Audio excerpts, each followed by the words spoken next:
So I went to the doctor the other day, and he said to me that I needed to stop masturbating. And I said, why? He said, because I'm trying to examine you, you dirty bastard.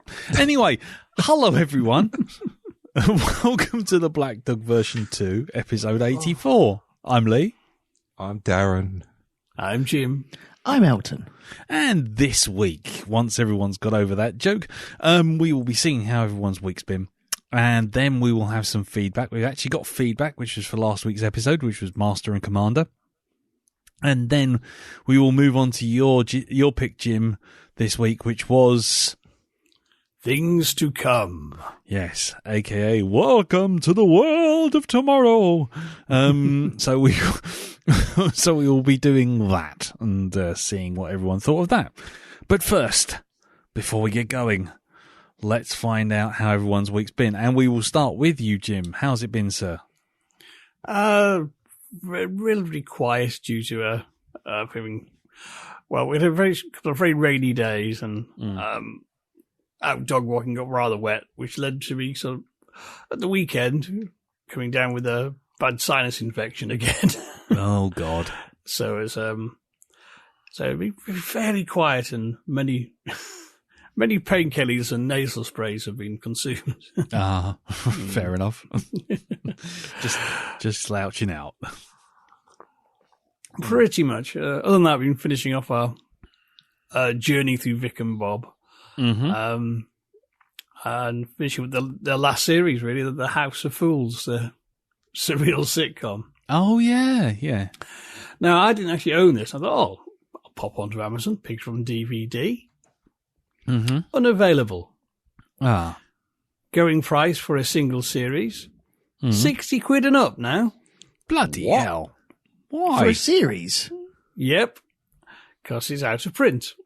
So, if people are willing to pay 60 quid and up, and I stress the and up, come on for entertain, fucking re-release it. Yeah. Cunts. Jesus. I mean, there's clearly a demand there to sustain that kind of prices and more on auction. Oh God! I mean, as it is, you can actually buy all the episodes on Amazon Prime digitally, which we did do. But I prefer a nice shiny disc that can't disappear when some cunt changes the contract. That's right. Yeah, it suddenly just decides that they're not hosting it anymore, and that's the end of that. Yes, absolutely. Yes. But it's one of those, like 60 quid. It's just ridiculous in this day and age. Jim, in your watch of all things Vic and Bob, did you happen to see that one-off that they did with Phil Oakey in it, selling the meat products on the what was it? I think it was called the Out of Towners or something. Oh, the Weekenders. The Weekenders. I've not done the Weekenders yet because they say that's just. The out Phil there Oakey bit is limbo just like, somewhere. Yeah, that is just incredibly surreal. Phil Oakey from the Human League with the half long hair and half short hair standing behind a counter in the middle of a field selling meat products. Well, as you do. As you do. Well, if you are a member of the Human League, that's a natural progression, isn't it? Yeah, could be. I'm just assuming. Once the 80s go, that's it. Really, you've only got fields of meat products. Hey, they're still going, the Human League. Are they? Yeah, they still tour today. Mm-hmm. Yep. Well, okay. Consider me told. Phil has less hair now, mind. I think it is. Yes, it's a lot less back now, isn't it? Oh, that's right. Yeah, because he's he shaved his head now, hasn't he? Because he lost it. Oh, right. That's right. Yep. Well, anyway. Welcome to the Phil Oakey fandom page. All things, Phil Oakey. Yeah, that's right. Yeah, don't you want me cast? Anyway. So what else, Jim? Anything else? Or the other thing, I think I might have found a hack for Amazon. Okay. Oh, really? Well, you know how Amazon, it does sort of track what you've been looking at. And if you go there, you may want to continue browsing this shit you've been looking at. Yes. Puff. Yes. But I've two things recently. I've at least bought myself like a small little micro mixer.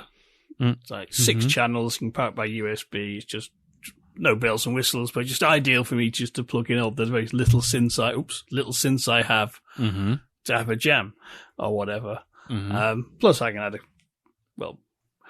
it's with 6 extra channels for, 25 quid. Nice. However, I've been looking at this for a while and I was kind of, should I buy one or should I buy a bigger mixer? And I ummed and ahed and I thought, let's just get a little one. I just need a little one just to plug stuff up in, just to jam, really. I'll worry about a bigger mixer or a bigger audio interface at some later stage because that's where it gets really expensive. But when I actually came about, I noticed suddenly there was like a deal of the day on, which knocked a few quid off. Yeah. And a voucher that knocked a weird 9% off. So what would have been like 32, I got for like 25. Right.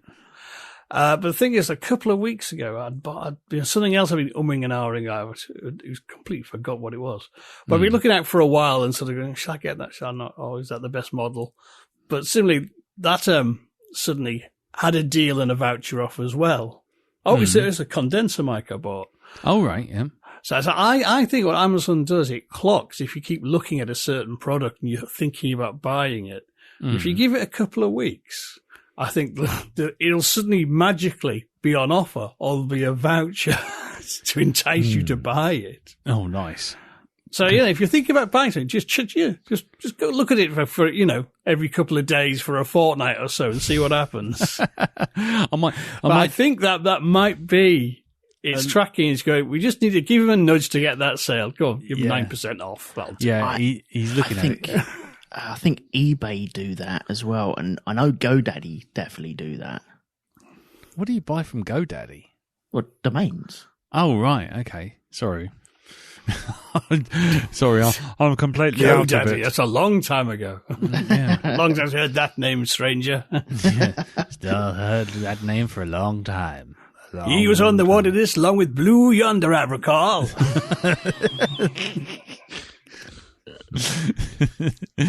Last time I heard that name, I took an arrow to the knee. Exactly. Well, this is going well. Yeah, I mean, I would imagine. I mean, all I'm hoping now is if I keep looking at this Wacom Cintiq, that's I like beg your pardon. Oh man, you uncultured swines. The Wacom Cintiq. It's a screen you can draw on. When you said the Wacom Cintiq, I thought it was some sort of fleshline offshoot. Well, do you know, you probably could. I thought it was some Timmy Mallet upgrade. The Wacom Cintiq. All it is a box of fancy crayons. That's all it is. Get out of it. Oh, dear.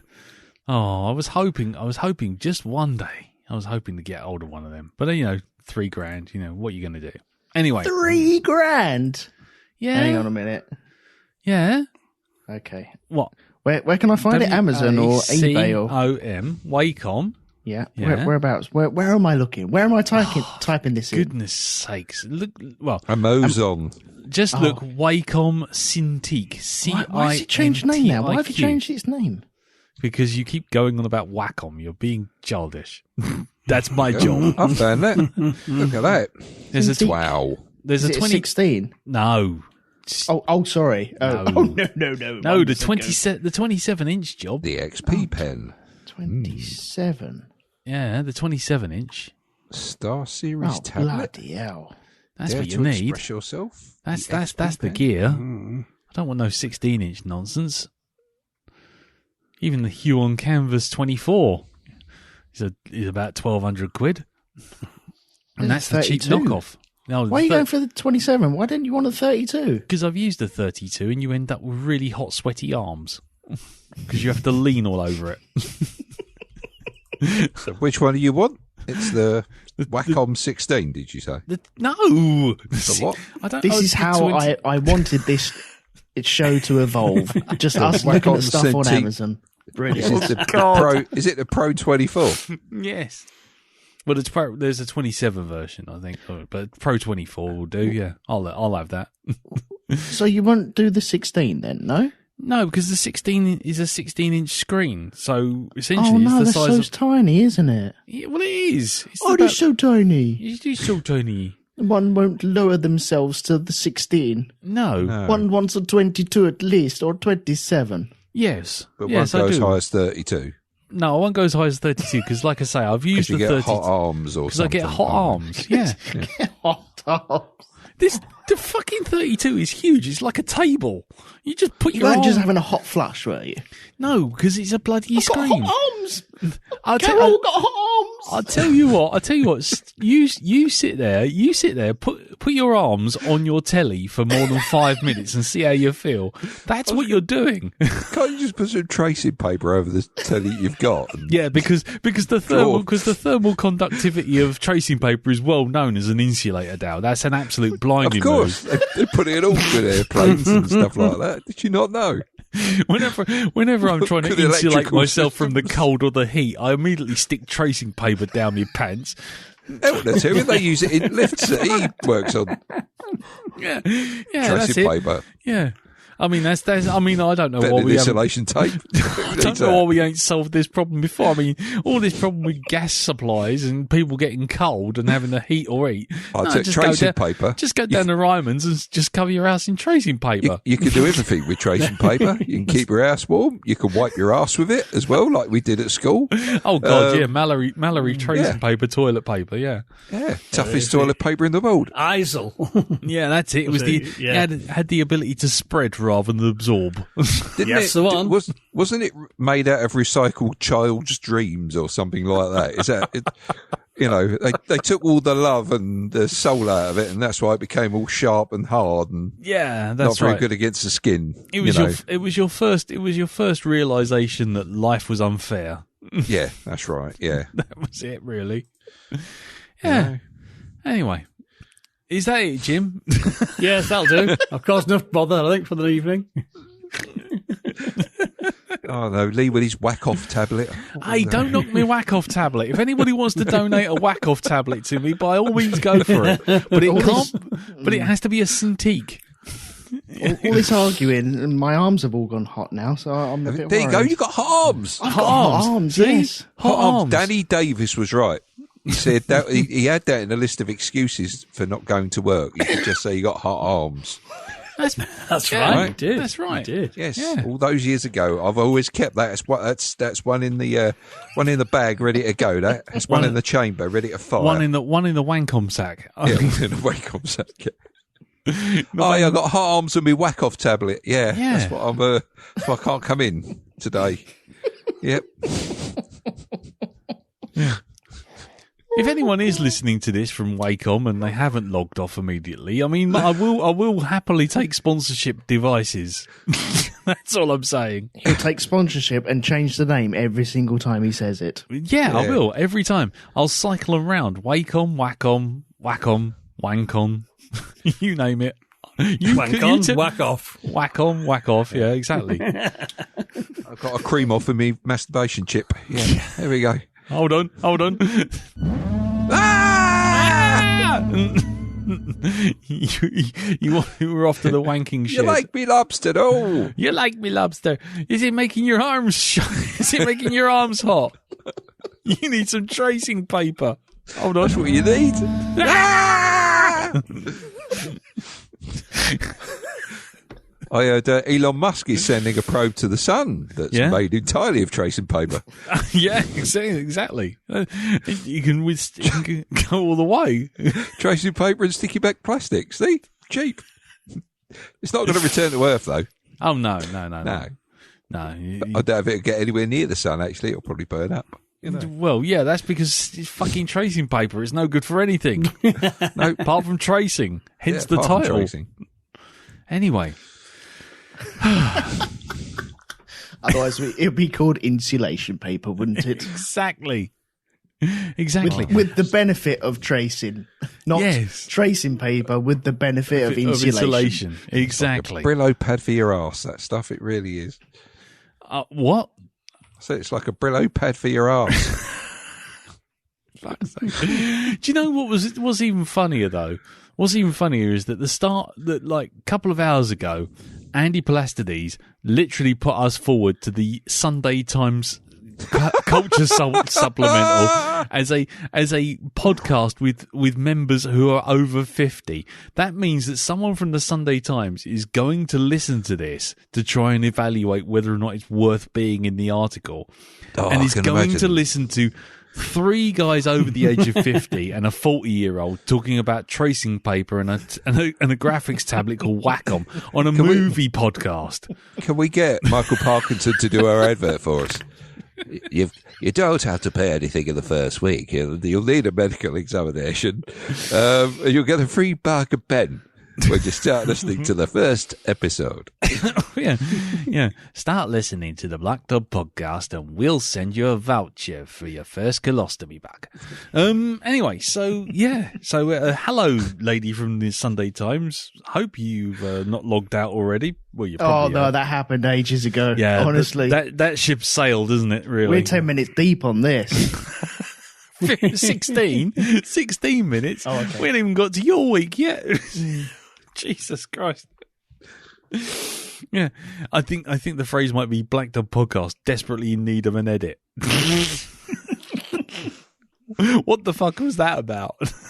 1-star review. Yay! Well, at least we'll get it. Well, no publicity is bad publicity in the old Sunday Times. This is true, yes.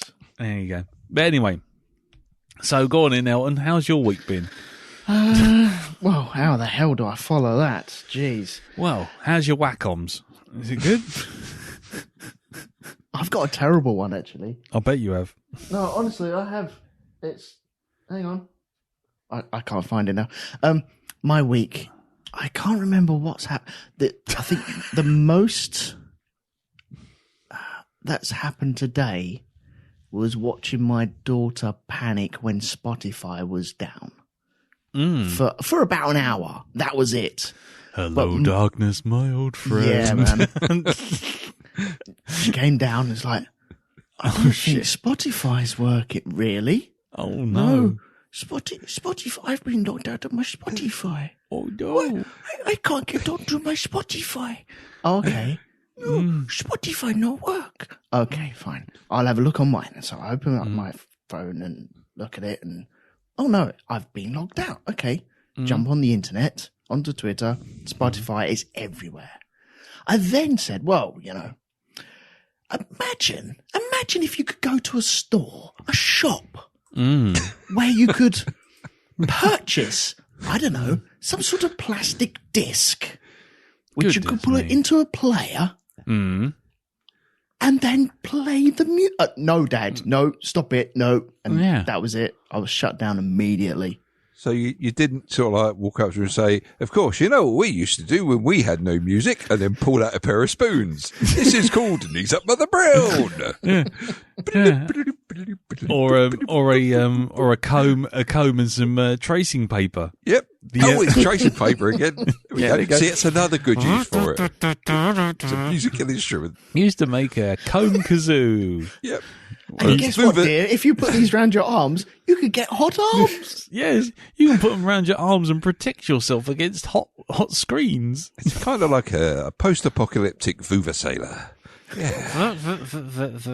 Elon Musk is going to the sun with one. He is.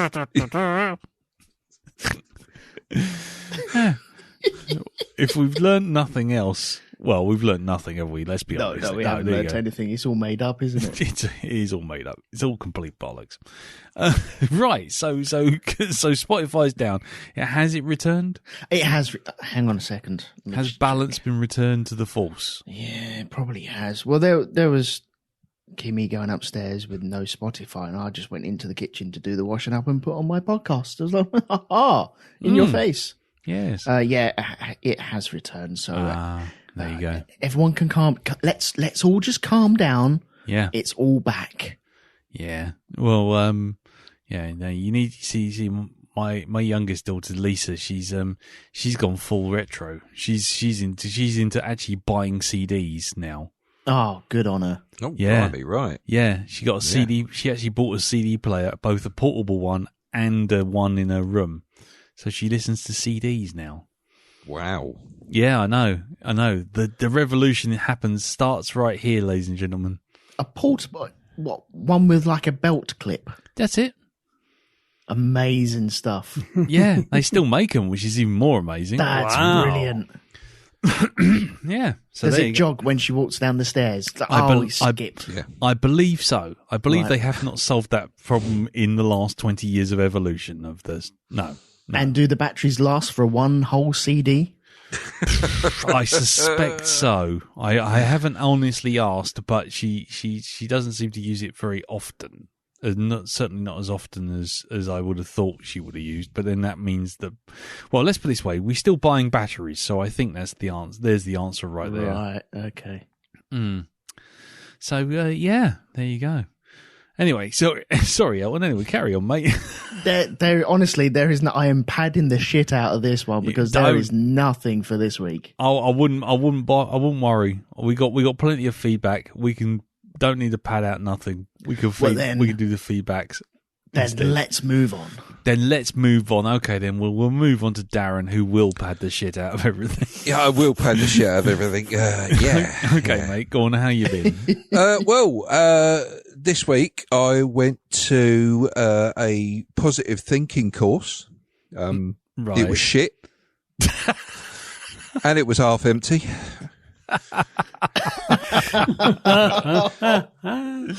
You've been waiting for that one since the beginning, haven't you? Thank you very much. You saw that. You took the run up. I've got to get the badum tash noise. Yeah, Yep. the rim shot. It's called The rim shot there, yes. Yeah, Thank nice. you very much. There they go. There they go. Yeah, the badum tish. No, he yeah, said the the badum tash. The badum badum tash. It's like a disguise. Well, it is the badum tash. It's a disguise that has a great historical importance. Let's see what I did with my week anyway. Yeah, so I've got to go back a little way because there's a couple of films that I've seen Okay. this week. Yeah. So we'll go through those. Oh, before I do that, I did actually go out to the O2, to the damaged O2 Right. this week to go for lunch with Mum and Dad. We all went out together. Yeah. Yeah. There's a great big fucking hole in the roof. I mean, Nice. really fucking great big hole. They've actually shut off an entire, I think it's like 2/3 Right. of the O2 because the roof is missing Well, by the looks of it. Well, as far as I'm concerned, they're still doing the concerts and everything because I'm going in 2 weeks to see Hans Zimmer there. Oh, are you? Yeah. Well, what are you two going to watch? We're going to watch. Aha! We're gonna watch. We're gonna watch I just got that. professional origami with tracing paper. With Tracy Chapman. Tracy there we Chapman. go. Tracy Chapman on stage making. I mean, Sing- she's more known for music, but Singing this- about hot arms. yes, yes, Tracy that's it. Paper Chapman. Can you get a fast card? I'm gonna bend it to make a plane. you go. Origami Tracy Chapman. Tracy Chapman's origami. Oh, this is the best intro ever. Honestly. No, left field, isn't it's gone right off the rails. It has. But yes, apart from that, I also went to see Studio 666, starring the Foo Fighters in their first horror comedy. Oh yeah. Yeah, it was good. Enjoyed it. Was it? Sorry. Was it? Yes, it was. It was No, actually- honestly, was it? Yeah, Yeah. it was. It was. Okay. It was good. It was good. Okay. It's a little bit rough around the edges because really there's not, none of them are actors. I think Dave Grohl's probably got the most acting skill out the lot. But there was some nice gags in it. There's quite a bit of gore in there as well. Oh yeah. So, yeah. And I have the T-shirt as well now, Oh which is right. very nice. Yes. Got me the T-shirt of it. So I should be wearing that at some point. I shall pull the trigger on that. Okay. So there we go. And of course, the other film I went to see this week Yes. was The Batman. Batman. I am vengeance. Yeah. Vengeance. And I actually enjoyed it. Yeah? Yes, Cool. I did. I sat there for the full 3-hour run, awake through the entire thing 3 without falling asleep once. fucking hours. 3 hours, and yes, it's actually Batman doing detective work. Is it? Fuck yes. Yeah? He doesn't always get it right, but then again, this is kind of him in his, I think it's the second year Right. that he's been doing what he does. But Yep. I thought it was actually quite a logical film, in more than just the actual plot and whatever. It's just, yeah. I've changed my point of view on the whole Batman Bruce Wayne thing. What do you mean? Well, I've always said, Batman needs to be, radically different from Bruce Wayne. But you know what? I've had my actual mind changed on that. Looking at it from a realistic point of view, but I won't go into that too much. It's more of a sort of like what 2 years of nights does to a person. Oh, Right. Yeah. So there's this whole thing of, you try fucking being awake most of the time and getting very little sleep and being a happy, bouncy playboy during the day. Right. I thought this Batman actually made sense. Okay. Him as a character himself. And, it does address one or two things that I've heard complaints about Batman in the past. Yeah. By this, I think, Matt Reeves kind of understands the character a bit more than most, because he does. I can't say too much. I can't say too much without giving away certain bits of the plot. But by the end of it, it's like, yes, I want to see where you're taking this next. If you're gonna do a sequel, I'll be interested. Okay. Because it does try and do things a bit differently. And I'll tell you what, you've seen the Batmobile, haven't you, right? The one that they're using for this, right? Which is like an American muscle car. And I thought, that's all right. I've seen it in the film, and I've seen the way they introduce it, and it's kind of like, oh, yes, thank you very much. Yeah. Yes. Yeah. Because all the reviews, everyone seems to be pointing at a car chase. The car chase, it produces one of the most, for me, it's one of the coolest images in the film. Right. It really does. It's just like, yep. That's a Batman. That's Batman. Yep. That's a really cool Batman image. Yep. It shouldn't be too much of a shock considering you're watching a Batman movie. But yeah. Performances all round, by the way. Yeah. Superb. Absolutely. I really like the guy they've got playing James Gordon as well, who's Detective James Gordon in this. Yeah. Even the way they've done the bat signal in this now, the sort of explanation for that, where they kind of have it, 'cause it's not on top of a police building, this thing, and it's more of a, I will say it's more of a James Gordon and Batman thing. They're more like a double up, these two. Shadow puppets. Is it shadow puppets? No. Does he do a dove and then just sort of go, it's a bat, as he shines it up through the candles? No, it's you'll see it. It's not somebody's cut out a laser. They've gone and lasered like a bat symbol and stuck it on a thing. This is Stop kind doing of the rabbit. Yeah. Jeez. yeah. Stop it! Stop We're it! You trying to twat. get Batman. We're trying to get Not Batman. Rabbit Man. Yeah, not Snail Man. We don't want Snail Man, for fuck's sake. No, not T-Rex Man. He's out of town. Fuck it, stop it. Fucking dove. That's a dove. Now, okay, here's the question for you. Yep. Well, it's 3 hours long, right? Yep. So, I mean, let's be honest. You're a Batman fan, aren't you? I am, but I'm a weary Batman fan. Yeah, well, This is it. That's because a Batman comes along about as often as a 261 bus outside my house. It does, and it's I can understand why people are put off and why people who've not even seen the film are making jokes about it. And it's like, I've seen it now, and I'm thinking, I think you really need to watch it. You know? Well, we Give had it a this go. when Nolan did Batman Begins. Yeah.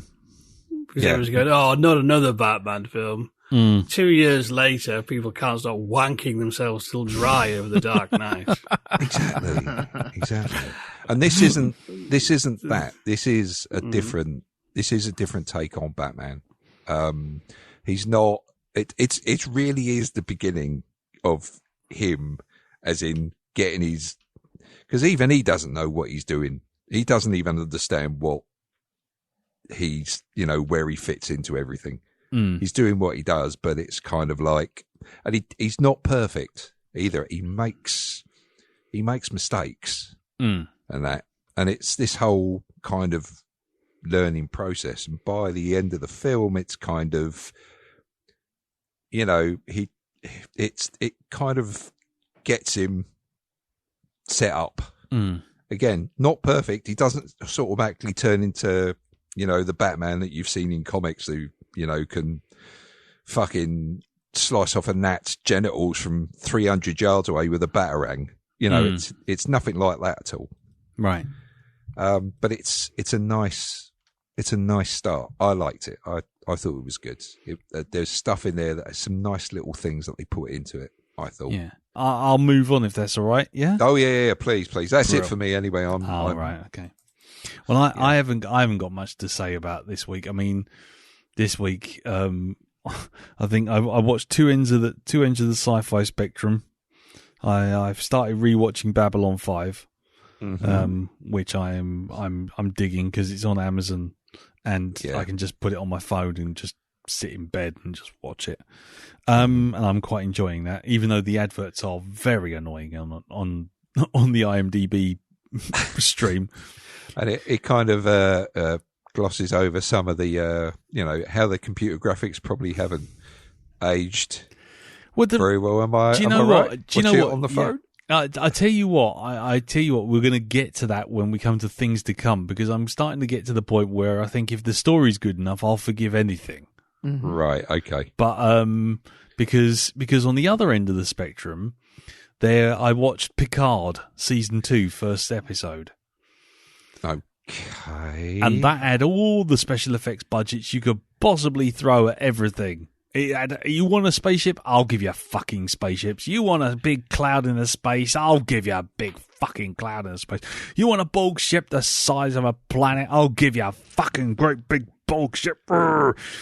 Anyway, so, and you know what? I couldn't give a shit about the story. I've still to watch it. Yeah, I'm going to have to watch it because I've almost had it sport for me. And this is like a day, people making, they make a comment on one thing. It's like, no, you're going to tell me there's a twist in this, aren't you? Or something. Is it true he teams up with an old crew member and they open a corner shop called the 7-Eleven? I am gonna definitely have to swap the lighthouse for a rim shot sound. I really am. You must. But jazz hands. Yeah, jazz hands. I mean, jazz hands. I mean, I'm get to Picard. I mean, I will say that it's not quite so off the boil as the first season was. I've only watched one episode, and there's not actually anything in terms of actual plot progression, really. The only main event happens within the last 2 minutes of the film, 2 minutes of the episode. The rest of it seems to be this, right? Which is constant and endless allusions to time. So like the first 2 seconds of the show starts, and there's the record, "Time is on my side." Yes, it is. And everyone who runs into Picard, doesn't matter whether they're going to the shops or picking up a bottle of milk or fucking flying a massive spaceship, all go, have you really, would you really like to take a shot at, doing your life over? Would you do it differently? Would you do it differently? Would you? Or someone else mentions, time's great, isn't it? Time's fantastic. It's just like, oh, for fuck's sake. Do you want to just ladle it on a bit thicker? just in case the people at the back who weren't even watching didn't take any fucking notice. And, right. And nothing actually happens. The whole episode is just that. Picard goes to different places and everyone just says, what would you do with your time again? Or what would you do if you had the chance to do things over? Or why have you been in space for so long? Do you think you've have you got the time? Exactly. Do you think you've wasted your time? And it's just like, when you think back to your time in Starfleet and your time, timey time, it's a bit like John Malkovich, being John Malkovich, when Malkovich goes into his own head and everyone's just going Malkovich. Right. Except you get this whole thing of, what would you do again? Would you do things differently? Whatever happened to you making a family? Do you think about that? Do you think about that a lot? Do you? Just like, oh my fucking God. We get it. We know where this is going. This isn't just got a signpost. I've literally got it slapped on my forehead in a fucking great Post-it note and then tattooed onto my eyelids that it's going to have something to do with time travel and alternate timelines. How do I know this? Nothing's happened. I'm not spoiling it for you, Dal. But like I say, if you can't figure out where the plot's going within 15 seconds of the credits rolling, I don't know what to tell you. I really don't. And the script writing really does lay it on so thick. I'm surprised they could get through the door with the subtext just blocking it. It's just like, did you get it? Did you get this thing? Right. Did you get what we're going for? Did you get it? Did you? Have you noticed it? I don't know. We'll have something else happen. I mean, the only thing they didn't have was time to work this out. Exactly. I'm sure you'll get it in time. Exactly. Even if you haven't got enough time. Yeah. To time yourself, while trying to figure this thing out, while trying to dance the fucking time warp. Exactly. It's while I don't know. I'm not going to be able to unhear that now, am I? No. Now that's just it. I'm going into that episode with this in my head. Yes. Like, I'm that Star Wars meme. You are pointing at the screen. Yes. Yeah. You are the Leonardo DiCaprio sitting on the chair going. Yeah. Well, trust me. If you couldn't figure it out, like I said, I have no idea what to tell you. Okay. I don't know how anyone could see this as a subtle piece of story foreshadowing, as it spends 50 minutes saying the same thing over and over again. Well, my expectations have been sufficiently lowered that they are now waiting on platform 6 of the London Underground. Going to whichever Northern Line territory goes the deepest. So I'm probably going to enjoy this episode. It's going south to Wimbledon or north to Watford. But anyway, so thank you for that. That's good preparation. Fine. That's fine. I think you'll be fine. It's not like the other one. A planet doesn't explode in the first 5 minutes, but a huge fleet does appear. So you're only halfway through the Kurtzman bingo.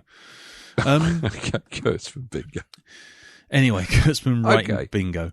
Other than that, nothing really has happened. So I've just not really done an awful lot this week. So we shall move on very swiftly because we actually do have feedback. Yeah. So feedback.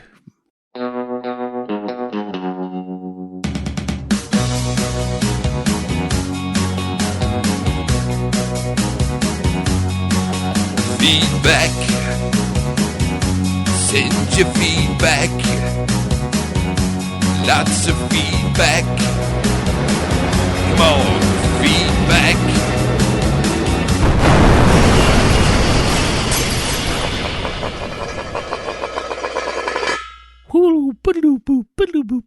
Feedback. So last week we did review the Master and Commander.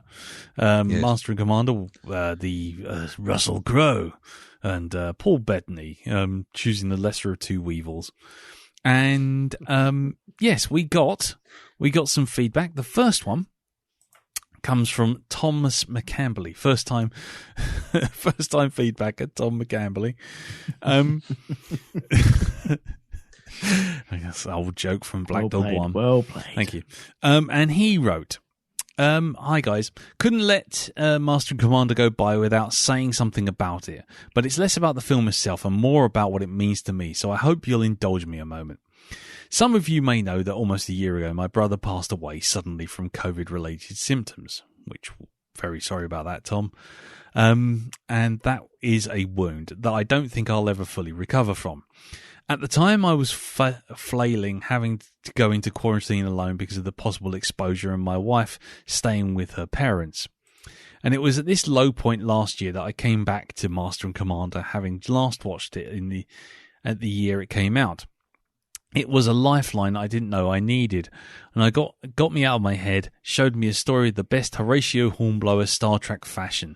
It gave me a bit of order when I had none, and it gave me help to come to terms with and process my loss.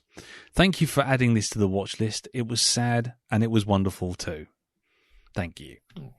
Oh, that's really nice. I'm glad it helped. I mean, obviously we weren't privy to any of that, so this was purely by random happenstance, but I'm glad it helped. And sorry about your brother. I saw it at the time when he passed on, and someone passing on through COVID is not fun, which is an understatement of the fucking year. So sorry about that, Tom, but hopefully it helped a little bit. Anyway, thank you for that, and we're going to move on to Jeffrey Mark Hyman, who wrote to say, I had this on Blu-ray around for a few years, and finally this prompted me to watch it. Sure wish I had watched it earlier. What a fantastic film.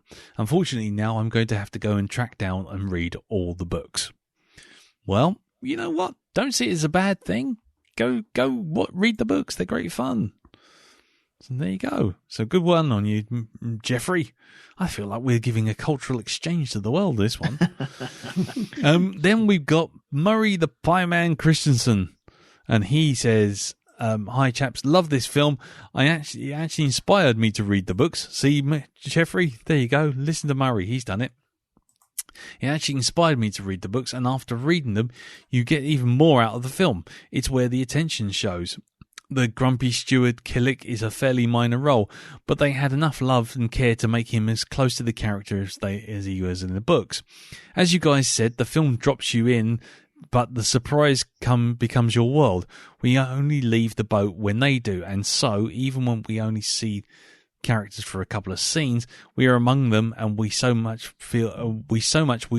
do feel more attached. Not to go on for too long, because I could. The sound is amazing. The opening sequence when we go from the creaks of the rigging and the fog-muted bells to the chaos of a beating to quarters, and then the noise of the attack, seeing the flashes seconds before hearing them, is brilliant. I'm so glad it's even got made, even if this is all we get. Thanks for covering it. Handsomely done, gentlemen. Well, thank you very much for that, Murray. Oh. Yeah, there you go. Went down pretty well then, didn't it? We did do pretty well. And then Martin Thompson noted on a different thread that Channel 4 actually put Master and Commander and Star Trek Wrath of Khan back to back after our cast came out. Yeah. So I'd just like to say to anyone from Channel 4, Film 4 who's listening, Things to Come is on Amazon if you want to rent it. Yes, that's right. Martin Thompson said, someone at Film 4 must be listening to the podcast because Wrath of Khan is on at 4:00 today, followed by Master and Commander. They got to give us that Movie Dome gig. They honestly. have. We got to get it. But anyway, we'll see. So that's that. So thank you very much, guys. Thank you for your feedback. And as ever, if anyone feels like sending in feedback for this episode, Master and Commander, or any of the episodes we passed before, including that random bit of text that flew up this morning due to an absolute cock up on my part, don't worry, I'll explain off here. But if anyone wants to send any feedback, do send it in to feedback@blackdogpodcast.com. or go onto the contact us page at blackdogpodcast.com and send it that way, or join us on the Facebook group, facebook.com/groups/the Black Dog Podcast. And finally, hit us up on Twitter, which is at Black Dog Podcast. Right. Okay. Well, that's that. Time to take a break, draw up the history books, and prepare to enter the world of tomorrow as we go on to things to come.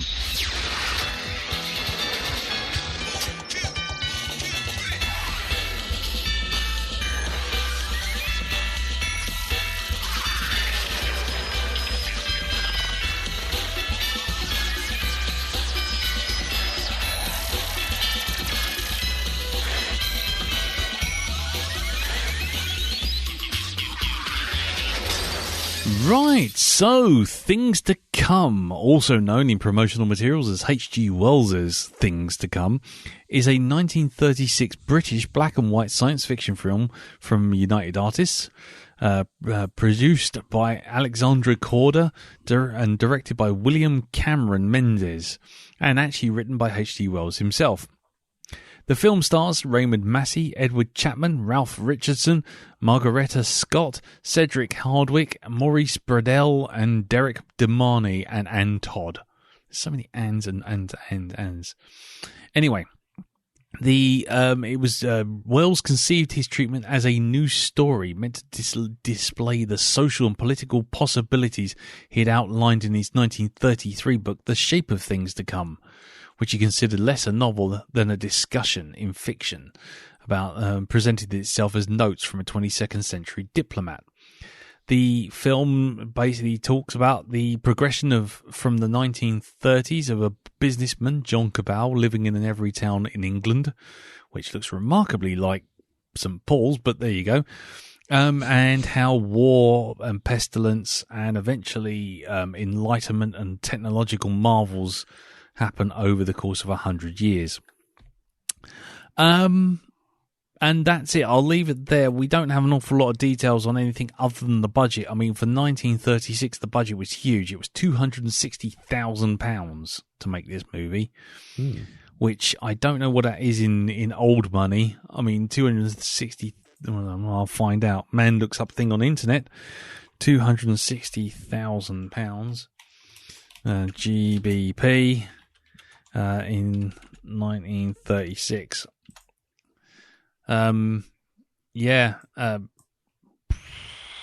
Doesn't really tell me. Thanks, Google. Thanks, Google. Really Google works failed you. Google fails me. Hang on. What was the budget again? 260,000. Right. In £1 in 1936, £1 was worth 69 pounds. So I've got to times it by 69. 69. Nice. Hold on. Calculator. This is brilliant. So you don't get, this is what I'm hoping the Sunday Times will pick up on. This cultural shit. Of a man learning how to use a computer. a man you learning how to do a calculation. It's got a calculator on it, hasn't it? Yes, you type run. It's just under 20 million, I believe. 20 million quid. There you go. Yeah. Thank you very much, Jim. Brilliant. 19 and a half, according to the site I'm looking at. Yeah. Which is funny because we're doing all this, but there's no value as in a return a box office. So I don't even know what we're doing this. Anyway, there you go. So that's that. But that was a lot of money for a film back then. Well, I was going to say, huge amount of money. Especially considering like, even by 1980s standards, films like Aliens and stuff like that were considered going over budget when they were on 17 million. So, 20 odd million in 1936 must have been like buying a country. But, anyway, so let's leave that there before we get roped into that. And then we start talking about, I don't know, drawing paper again. Let's go around the table. Jim, did you say you'd actually ever seen this, or was you curious to see this? Well, no, I saw it on Amazon, so I watched it about 3 weeks ago. Right. Okay. first. Okay. So I had seen it before. Okay, cool. So what we'll do is we'll go around the table and you'll be last because it was your pick. Because I don't think any of the rest of us have seen it. No. No. So what we'll do is we'll start with Elton. And what did you think of it, sir? Just generally. I actually really enjoyed it. Yeah? It was a film of almost like 3 parts, wasn't it? And I thought they flowed really well. I just found myself fascinated by it, really. Watching how they change. I was fascinated by the actual special effects that they were doing as well. Some of the bombing and the overlays that they were doing. It was just like, how are they doing that? How are they thinking about that? How are they trying to work their way out of that box? So I found it a fascinating movie overall, with its actual tones, with what it was trying to say to me, and the way that it was visually represented as well. So yeah, I thought it was really good. Cool. And you, Dal? Yeah, I thought it was all right. It did remind me of another novel, which I'll get into when we talk about it later on. But I'm pretty sure. I mean, well, obviously, this would have come out first, as in the novel for this. And if it is true to the actual novel, so I've never actually read the novel that is adapted from, then yeah, I can. This other thing I'm thinking of was obviously influenced by things to come. But yeah, it was all right. It's okay. Cool. Okay. For me, I found myself fascinated by it, but not engaged with it. I think it's safe to say. I found myself sitting there going, well, that's fascinating. I love, in looking back on history and looking back on the history of the films and looking back on what it predicted and how it came about and all that kind of thing. I found myself literally going, wow, that's pretty impressive. That's kind of interesting. But I never felt engaged. I think it's probably safe to say. I sat there watching it rather than being involved in it. And it reminded me of something as well. And I don't know if it's going to be the same thing you're going to mention, Dal. So probably not. Okay. Shall I say it just in case, or Go shall on, I leave it? It reminded me of 2001. All right. Okay. Yeah. No. This is the thing. I might as well say it now. You've come out with yours. The thing it reminded me of, and Jim might know this book as well. This is a book I read a while ago, which I was very interested and enjoyed. It was a novel called Canticle for St. Lebowitz. No, never heard of that. Oh, yes. Yeah. All about man just not learning its fucking lesson.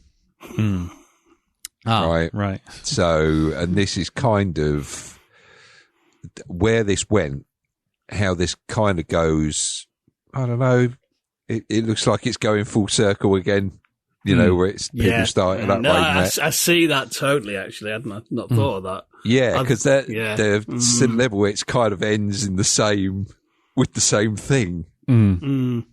So, for anybody who's never read Canticle for St. Lebowitz, it's basically the story starts around about 300 to 400 years after a nuclear war has wiped everything out. And because technology is believed to have been the evil that started everything, technology is banned. So we go through another dark ages where we had something like 800 or 900 years where science was basically viewed as, heresy, that kind of thing. But where the Canticle for St. Lebowitz comes into it is Lebowitz was an engineer, and he thought, we can't lose this technology, so I need to gather it up and put it somewhere safe so that maybe future generations can have it. And it's a whole order of monks that are dedicated to finding technology and keeping it. Right? And it's a book that goes over something like 600 or 700 years of future human history. When you meet, or when you start the book, it's basically gone back to the Middle Ages. And so there are people riding around on donkeys and stuff like this, like peasants and God knows what else. And then it charts the course through human re-evolution again, where they start history up again and things start becoming more advanced and stuff like this. Yeah. And yeah, by the end of it, humans just haven't learnt their fucking lesson. And this is what the shape of things to come, the end of it when they were getting in the ship. That's what really kind of sealed the deal for me on this, is that scene. And it's like, yeah, this is, Can't Fall for St. Lebowitz is obviously heavily influenced by things to come. Okay, cool. I mean, I'll leave my 2001 analogy till later because we'll move on to Jim, give him a chance to say what you thought of it. But Jim, what did you think, mate? Well, so I first saw it 3 weeks ago, and well, it was quite weird to go back to it. It was a film I wanted to go back to because it's kind of, having seen it, I kind of wanted to see it all again. Now I knew the shape of the story and how the story was structured, and see things I'd kind of maybe overlooked the first time. Yeah, but obviously the major weird thing watching this movie the second time was the first time I watched it, we weren't on the brink of World War fucking III. Yeah. Funny how that's all come about. And it's kind of like, again, it's kind of, this is very on the nose. But certainly watching it a second time, there's an awful lot here now, which I'll go into. It was kind of like, my God, there's kind of this... There's a lot of big predictions, but there's lots of little ones as well that are even more on the nose. Yeah. And I think this time I got more out of the kind of, the first time I got the ideas, the second time I got more of the story. Now I know how the 3 acts work together. Whereas the first time I was just watching, you're like, where's this going? Because I think in many ways it's not, it's kind of like it's an obscure strand of SF, but it is kind of like sort of docudrama. And in fact, I think it's very deliberately so. It's very much avoiding telling you a story with heroes and villains because it's sort of alternate history. Yeah. There's lots of things interesting.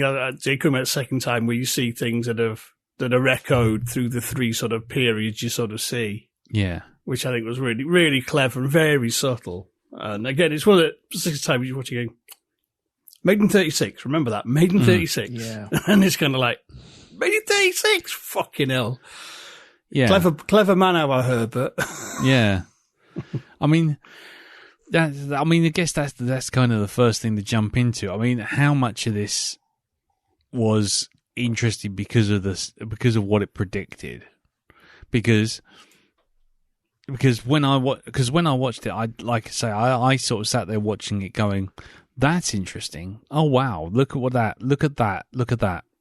But then I was also thinking, well, politically, you already, I think they knew vaguely that World War II was on its way because they were basically fucking over Germany with all sorts of sort of extremely heavy sanctions.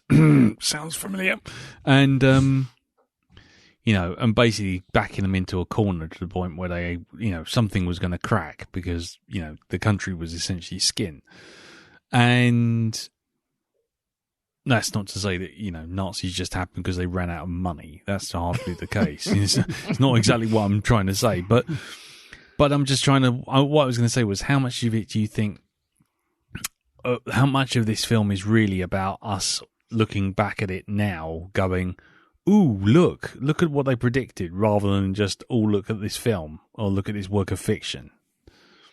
Do you think there's a, are you watching it more because it's a curio, or are you watching it more because it's that Star Trek thing? Oh, look, they predicted mobile phones, and oh, look, they predicted this, that, and the other. Well, the thing for me is it does predict things, but the predictions are actually playing second fiddle to a deeper story or a deeper theme. Yeah. And that's how we are as people. Yeah. And how we behave. And as Darren said, how we don't fucking learn. Yeah.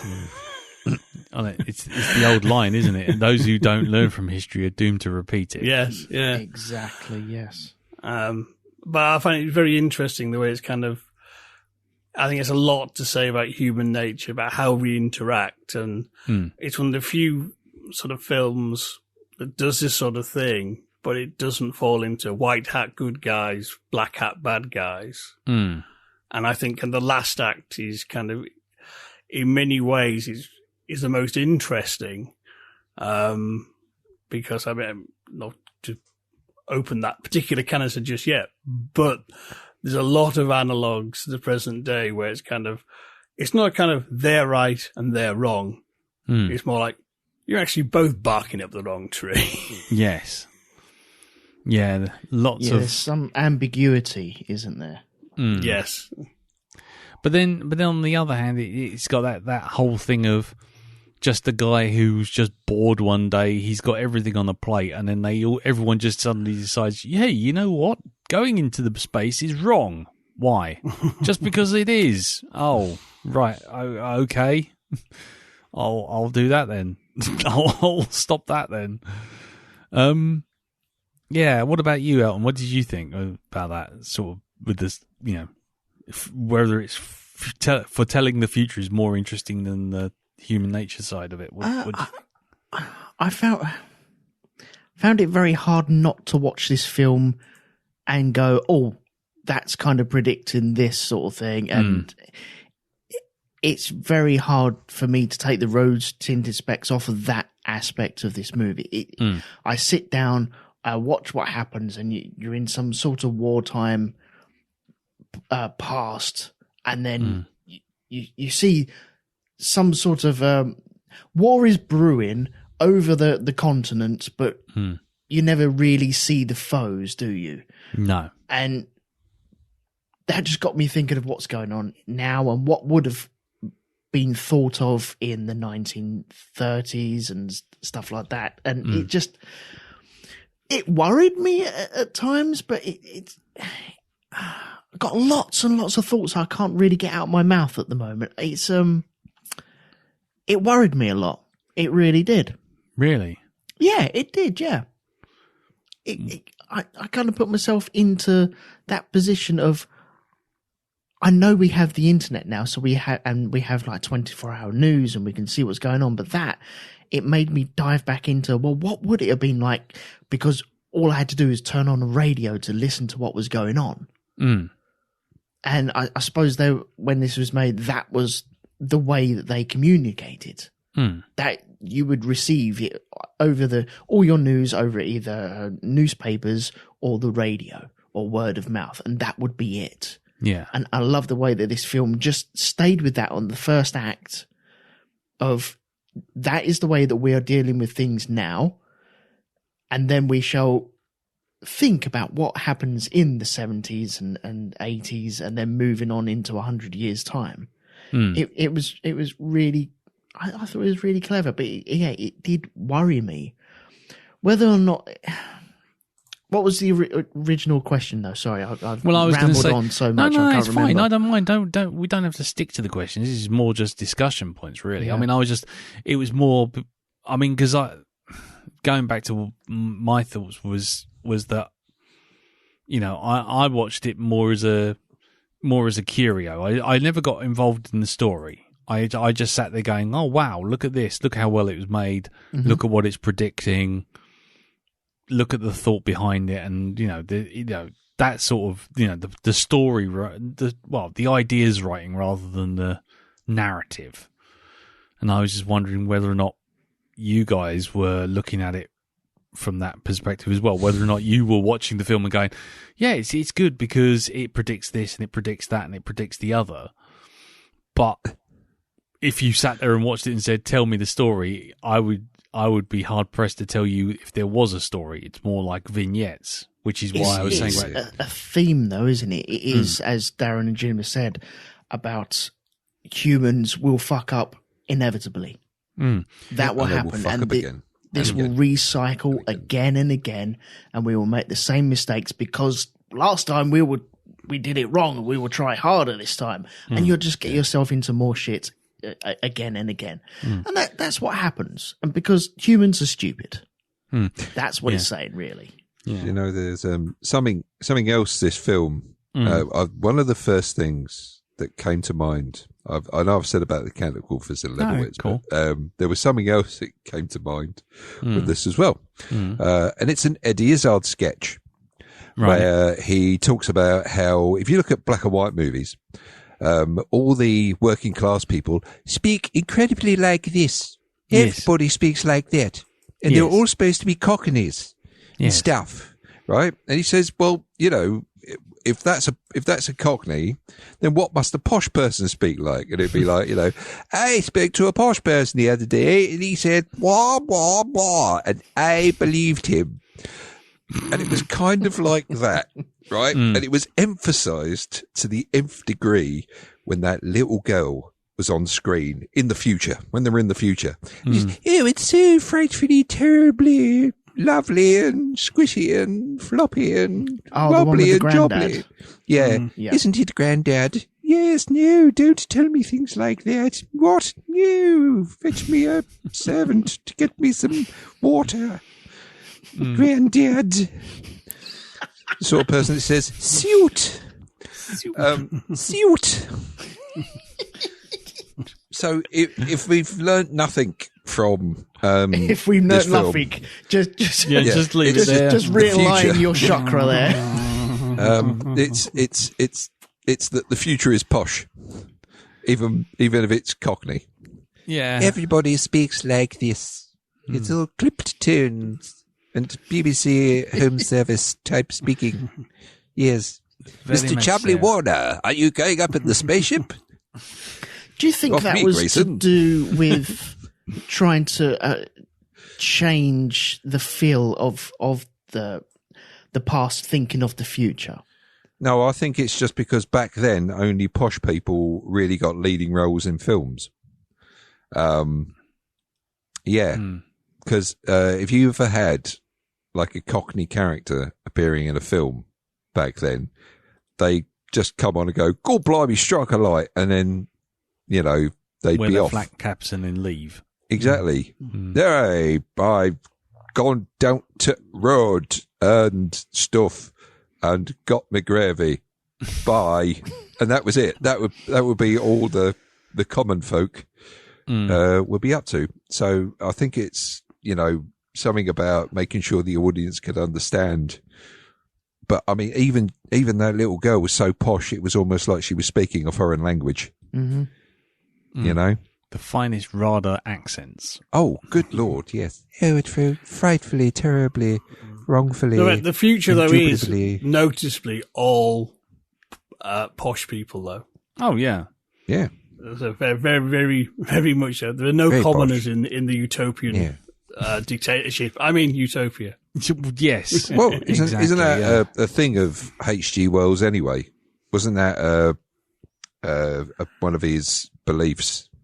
He was quite, I think, if I remember, there was I think it was a play on his life I saw, and he was very much into, I don't think he was very much into the working classes being a part of the future.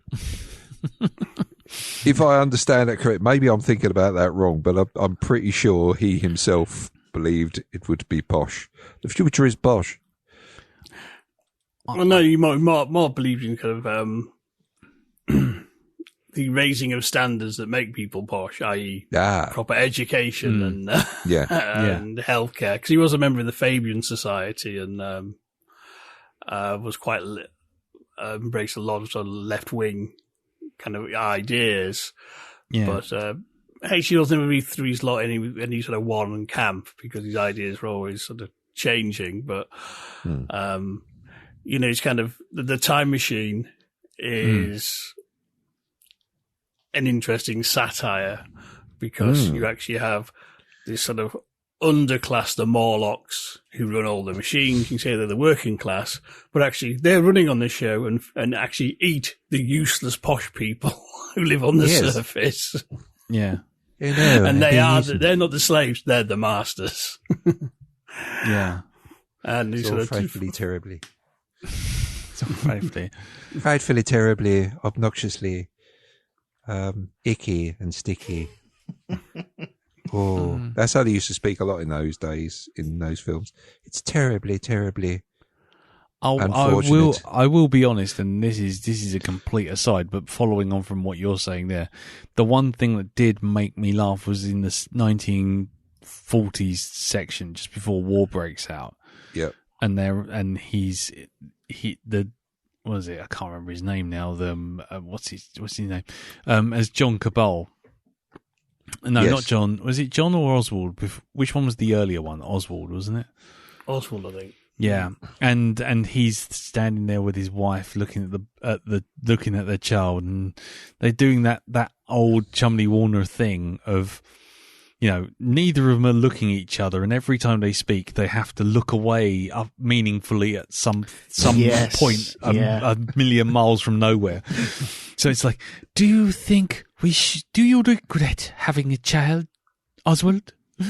And then he'd look and he'd go, I can't say, but let the child dream. We shall live in a world without war. And he'd be staring sort of like 4 foot above the window.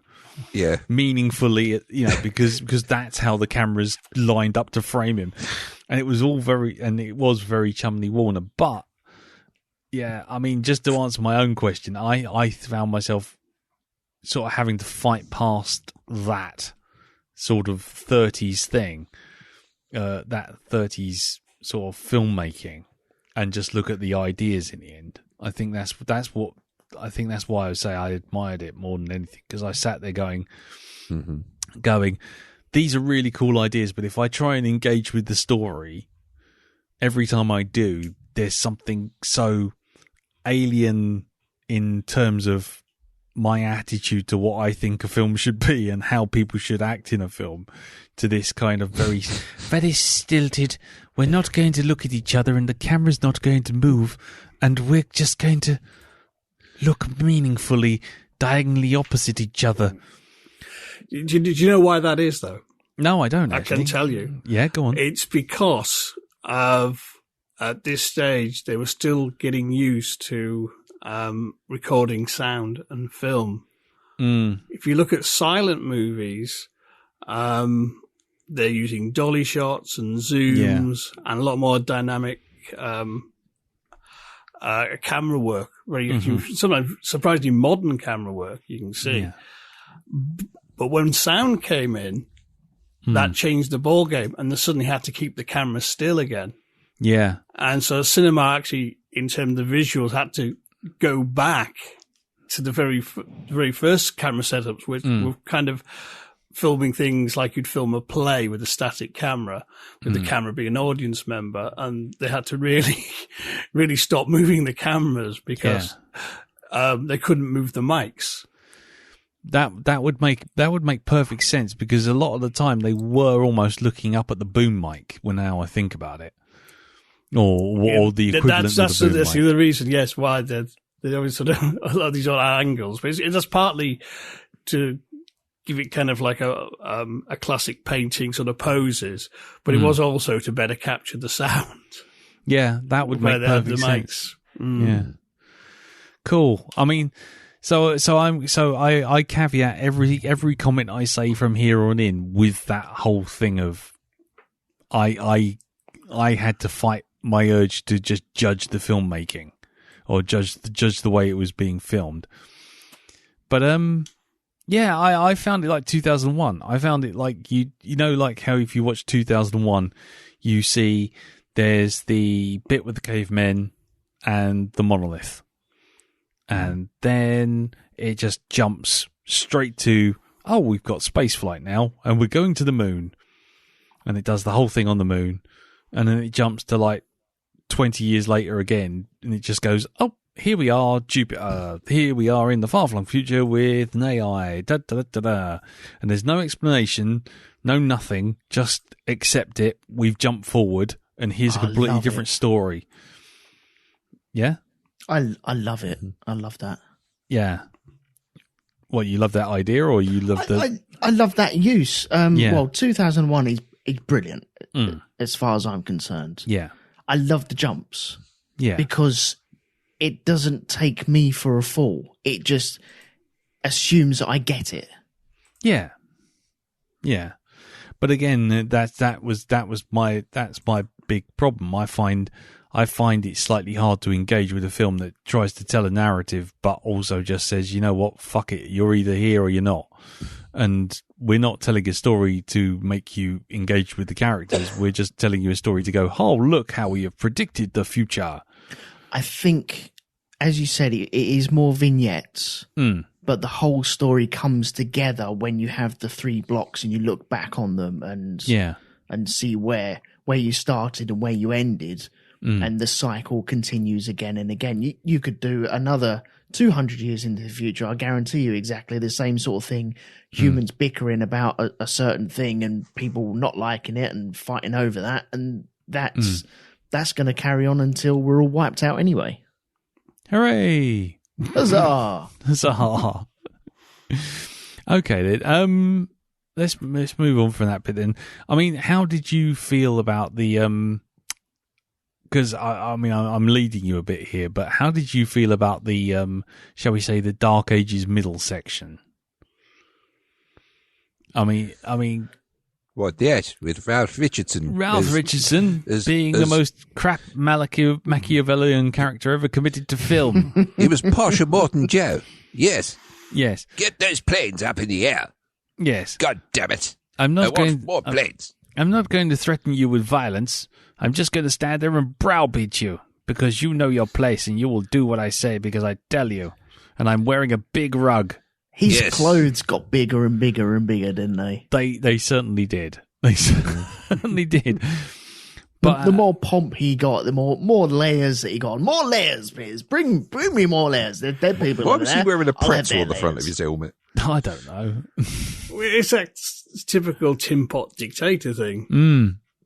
Yeah. I think I need some more medals today. Yeah. I was going to say, it was clearly more about message at that point, wasn't it, than actually telling here's a threatening, warlord. The bloke just, Oswald just sort of rolls in, says, yeah, we've dealt with you before. Go on, take me prisoner. We'll be back in a minute. we'll be back in a minute, and in greater numbers. But it was interesting because I just sort of thought, well, clearly he, the whole hammy dictator thing isn't really the point. It's the message of one person thinks he's entitled to rule over everything, and here comes this egalitarian dictatorship coming over and going, yes, we've got wonders and lovely things, and you can join us, or we're just going to roll over you. which is really the point of the story. Yeah. But and someone turning. You have to ask. I think you have to ask the question: are they right to fight, or they should be embraced, like the new technology that was coming along? Because the planes that they had, like the big bombers coming over, compared to their little. Hang on, I forgot the bloody name of the bloody planes, but like the Sopwith Camel types. Biplanes. Biplanes. Biplanes. There was a huge technology jump there, wasn't there?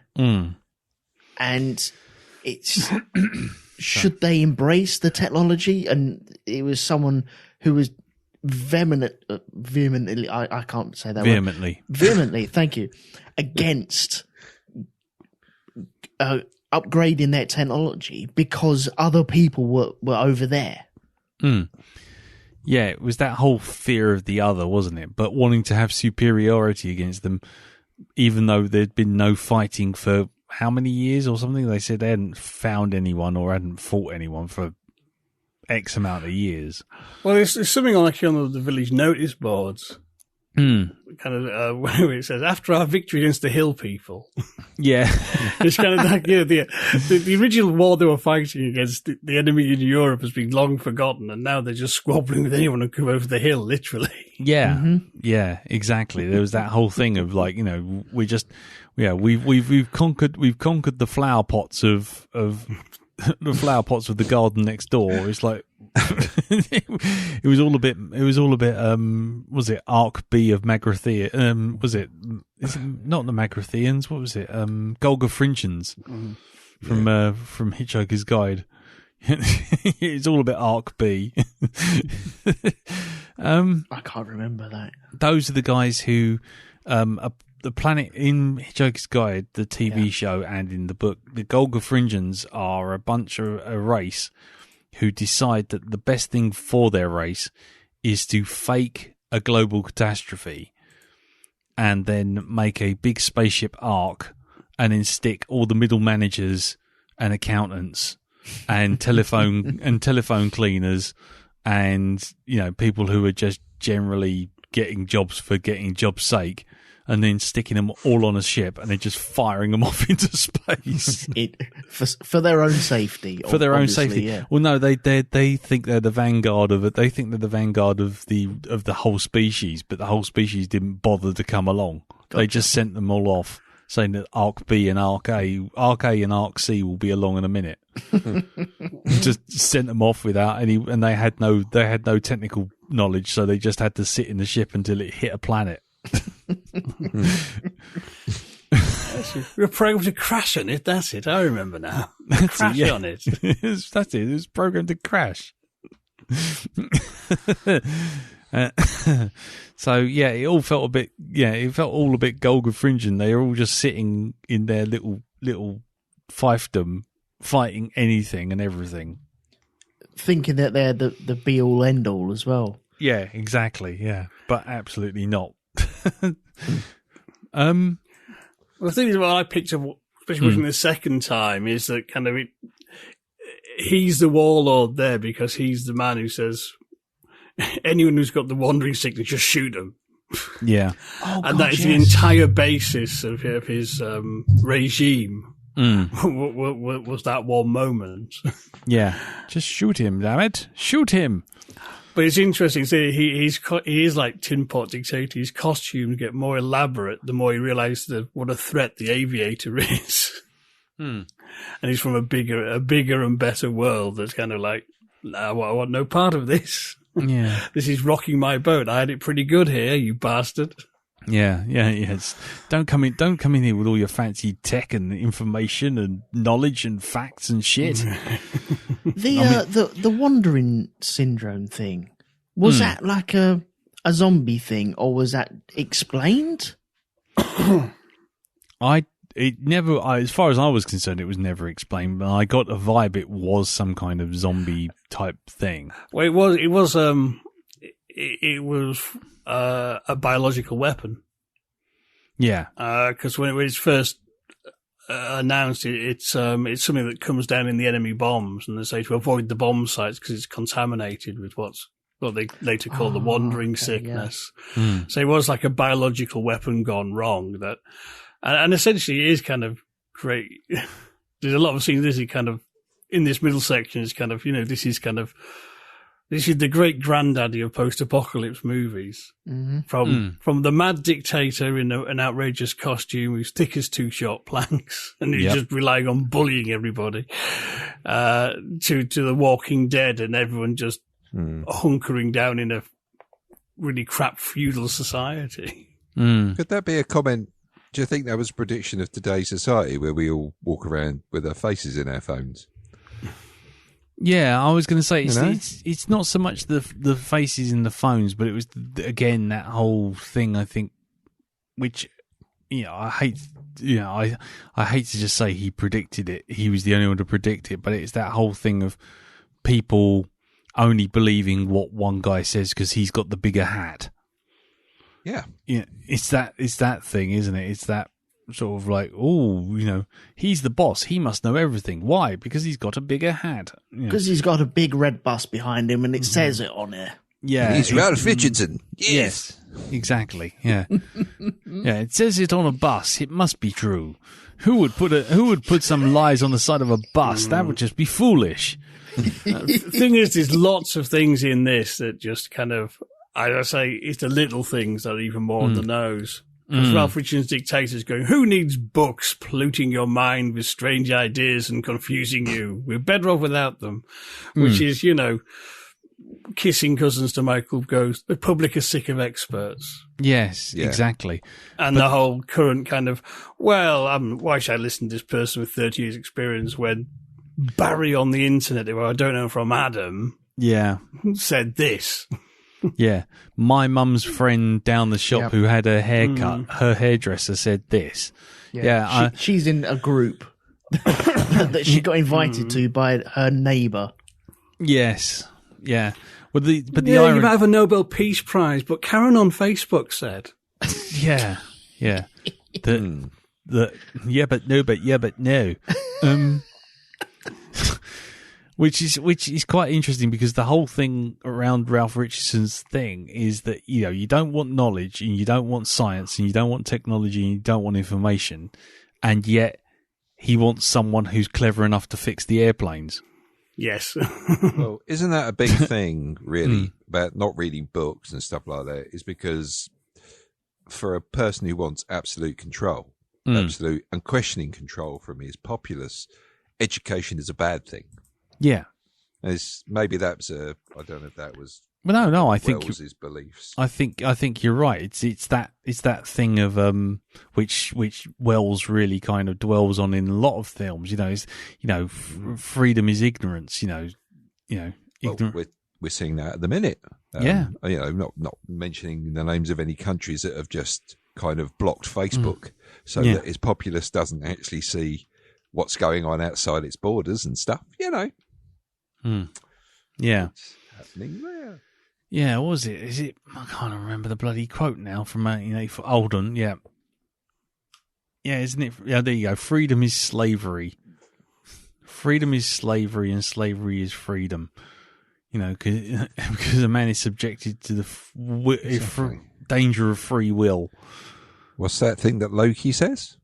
You're all into subjugation and stuff. This is what you want. You're a species built to be ruled. Yeah. Is this not better? Yes, exactly. And it is that thing, and it's also in Animal Farm as well, isn't it? Yeah, it is. Everyone's born equal, but some are more equal than others. All that kind of thing. And I thought that was interesting. All of that stuff was interesting. But yeah, as a film experience, it was a little bit. Yeah. Well, what's that at the end of the movie as well? It's even a good example of that. Oh no, you should remain ignorant. You shouldn't expand your borders. You shouldn't want to know. Keep asking questions. I mean, that was the whole thing with the riot at the end. Again, could that have been a prediction of the attack on Washington that happened? Where the ignorant hordes raided Washington. Well, look at that. Yeah, I mean, we got the one thing I will say is we got to sort of just draw a line somewhere between just coincidence and regular occurrences in history.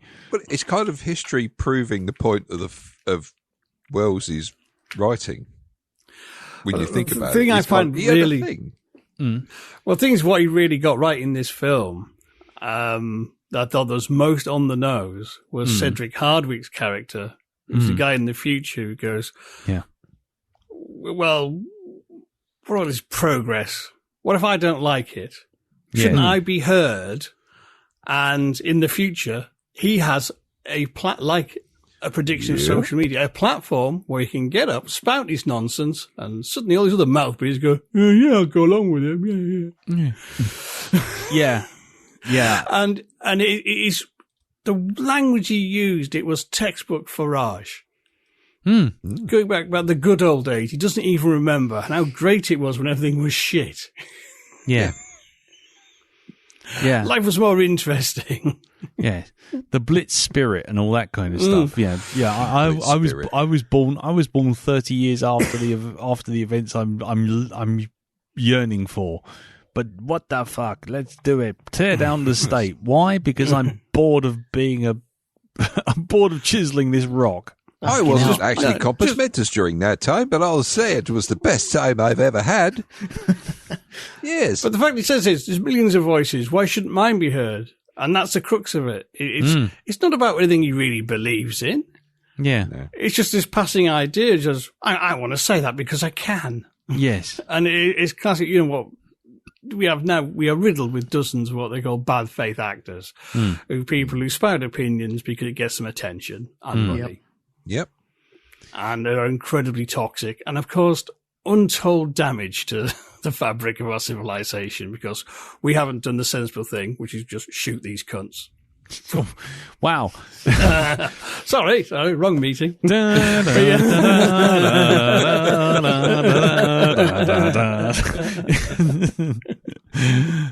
Commander, the singing. Jesus. Wow, okay. Oh, yes, this used to be Butlin's, but I bought it, so now it's my camp.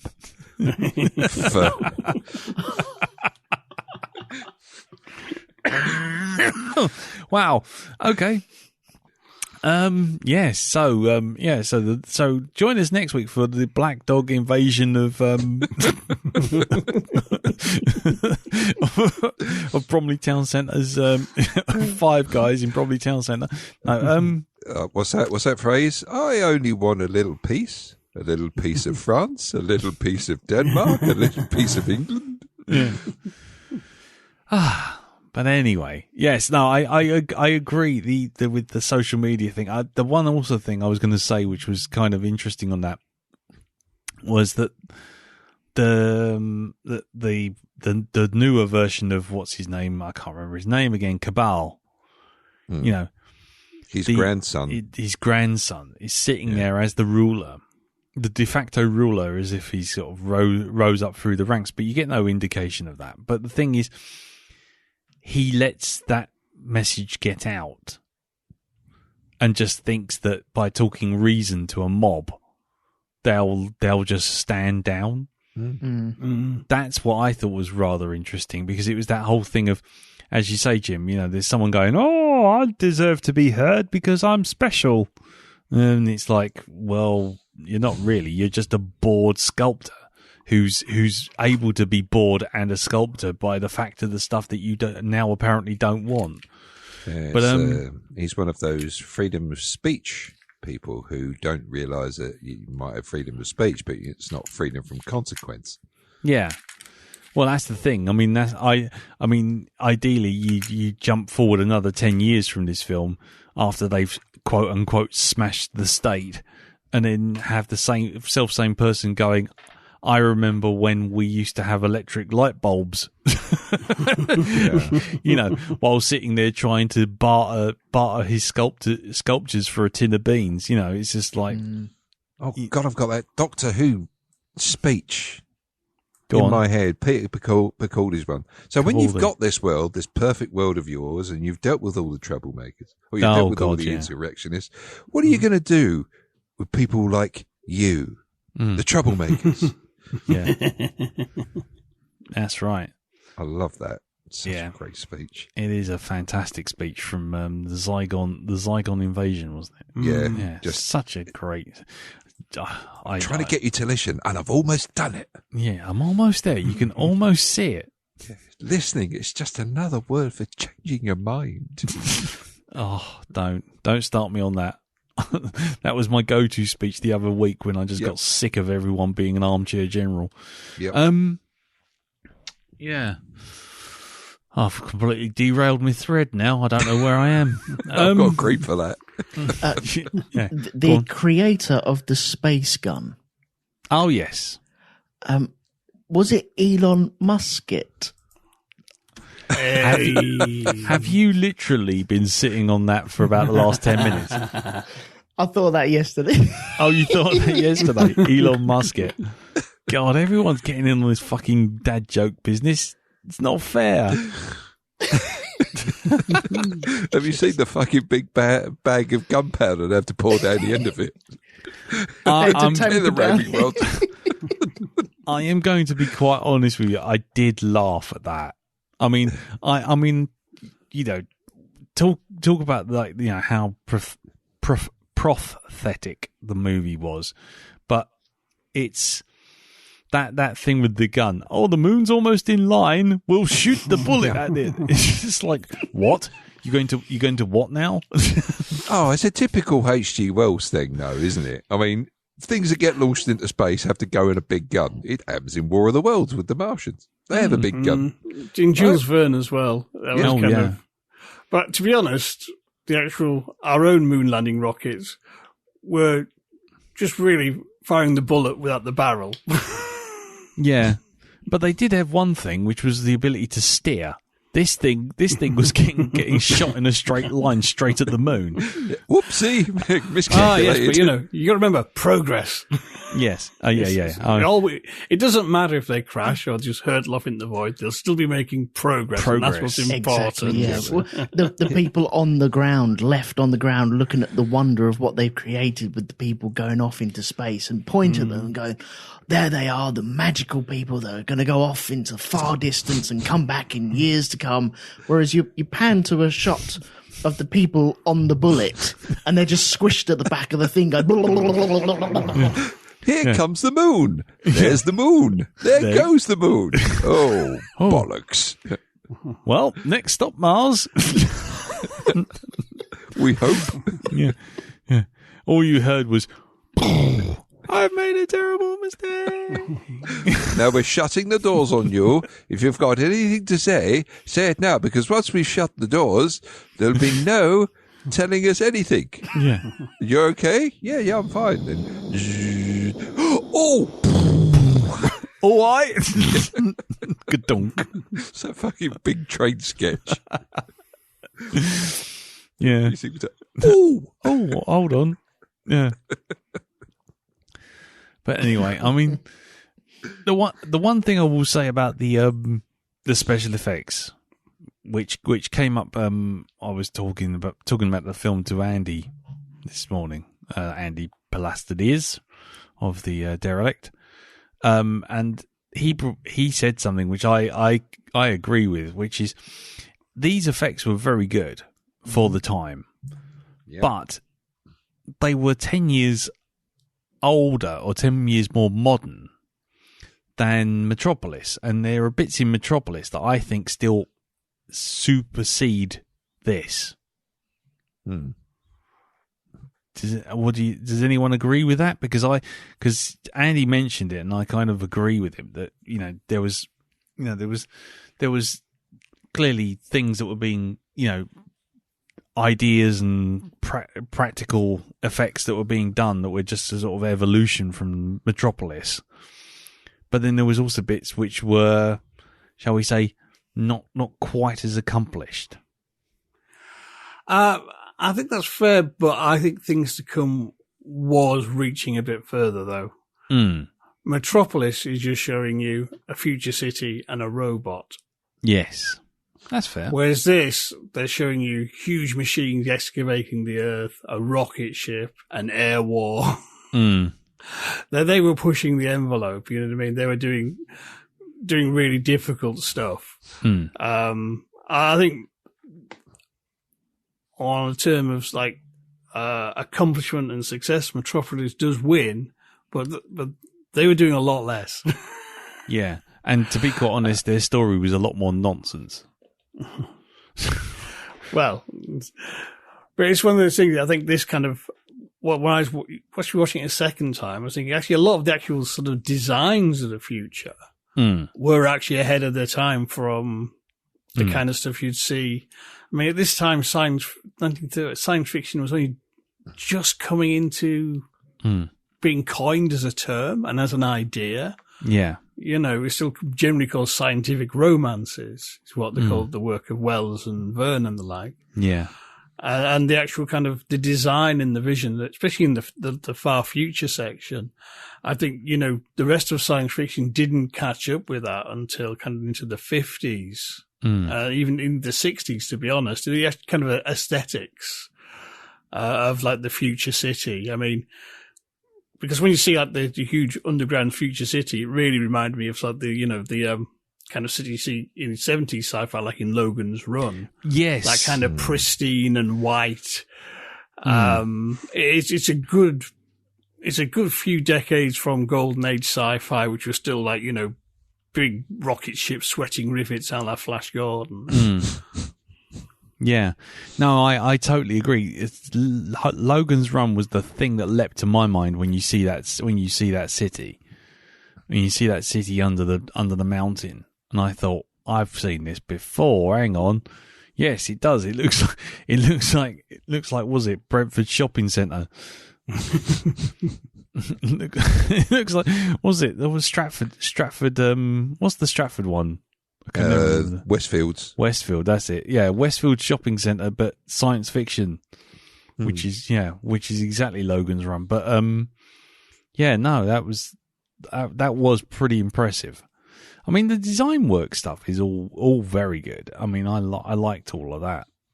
I just, like I say, I just thought there was a couple of bits, especially with where they tried to do the thing that I hate to keep bringing it up, but Metropolis did with by having hundreds of little tiny models on a obviously on a sort of conveyor, looking like people going across the bridges. Yeah.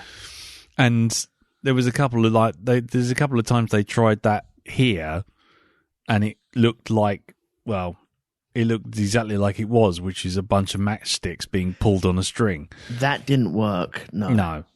But there was other layers where there were the first bombing run, where the cinema or whatever it was got blown up to pieces, and there's clearly like a divide of one sort of layer and then another piece of layer of film all interlaced, and they're trying to create like the scope and the depth of it as well. Yeah. And it does work. Yeah, it does work. But we can see the lines, we can see the strings, because we have nearly 100 years of filmmaking. Film, to go back on and look and we've seen the development. Yeah, but they still look pretty good. Oh yeah, I like I say. I mean, I'd just like to reiterate for newcomers that our rule is always that we can't really criticize the special effects of anything before Jurassic Park.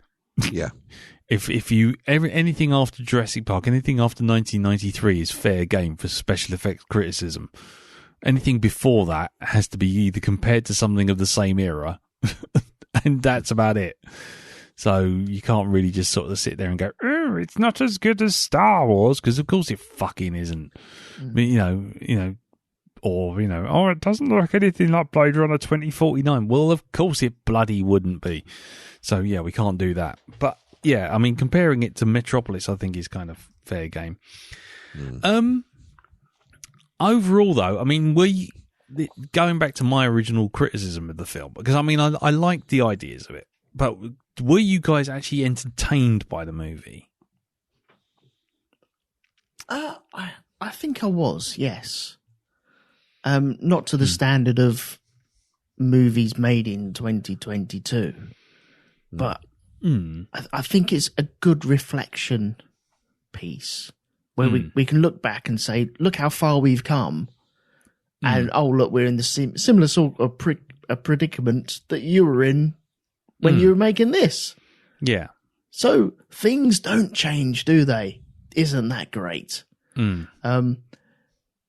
But yeah, I was entertained. One of the most entertaining pieces is when one of the planes gets shot down and the other guy comes down and rescues him from the plane, and he dies in his arms, and he has the gas, and it's like, I just dropped all that gas. The ironic moment of killing the family of that young child, and then she's took my gas mask, and then he dies, and he's like, okay. And the other guy gets off in his plane and lets the little girl run away and probably killed by the gas anyway. I was entertained in most bits. You know, the boss commander thing. Salutations, young lady. Oh yeah, that's how we all speak now, isn't it? And I didn't realise until looking at IMDb that actors played other people in the film. I didn't cotton on to that.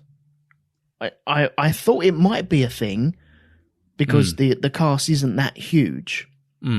But was it Raymond Massey? He plays 3 characters in this movie, doesn't he? Yes, Yeah. I didn't realise that. I didn't notice it. Okay. Yeah, I mean, the idea of sort of like that, I guess that goes back to the motif of history repeating itself. And, you know, the same characters reoccur in the same positions, effectively. Yeah. And the same shit happens all over again. Yeah. Hold on, I've got derailed again. My brain's derailed. There was a study the other day saying that COVID makes people, you know, people who got really badly affected by COVID have their brains shrink by like 1% or something. I think that's actually happened to me because I can't seem to focus. Oh God, apologies, Jim. Were you entertained by the movie? I'm going to just roll on because I'm sorry about that. I am. I mean, it's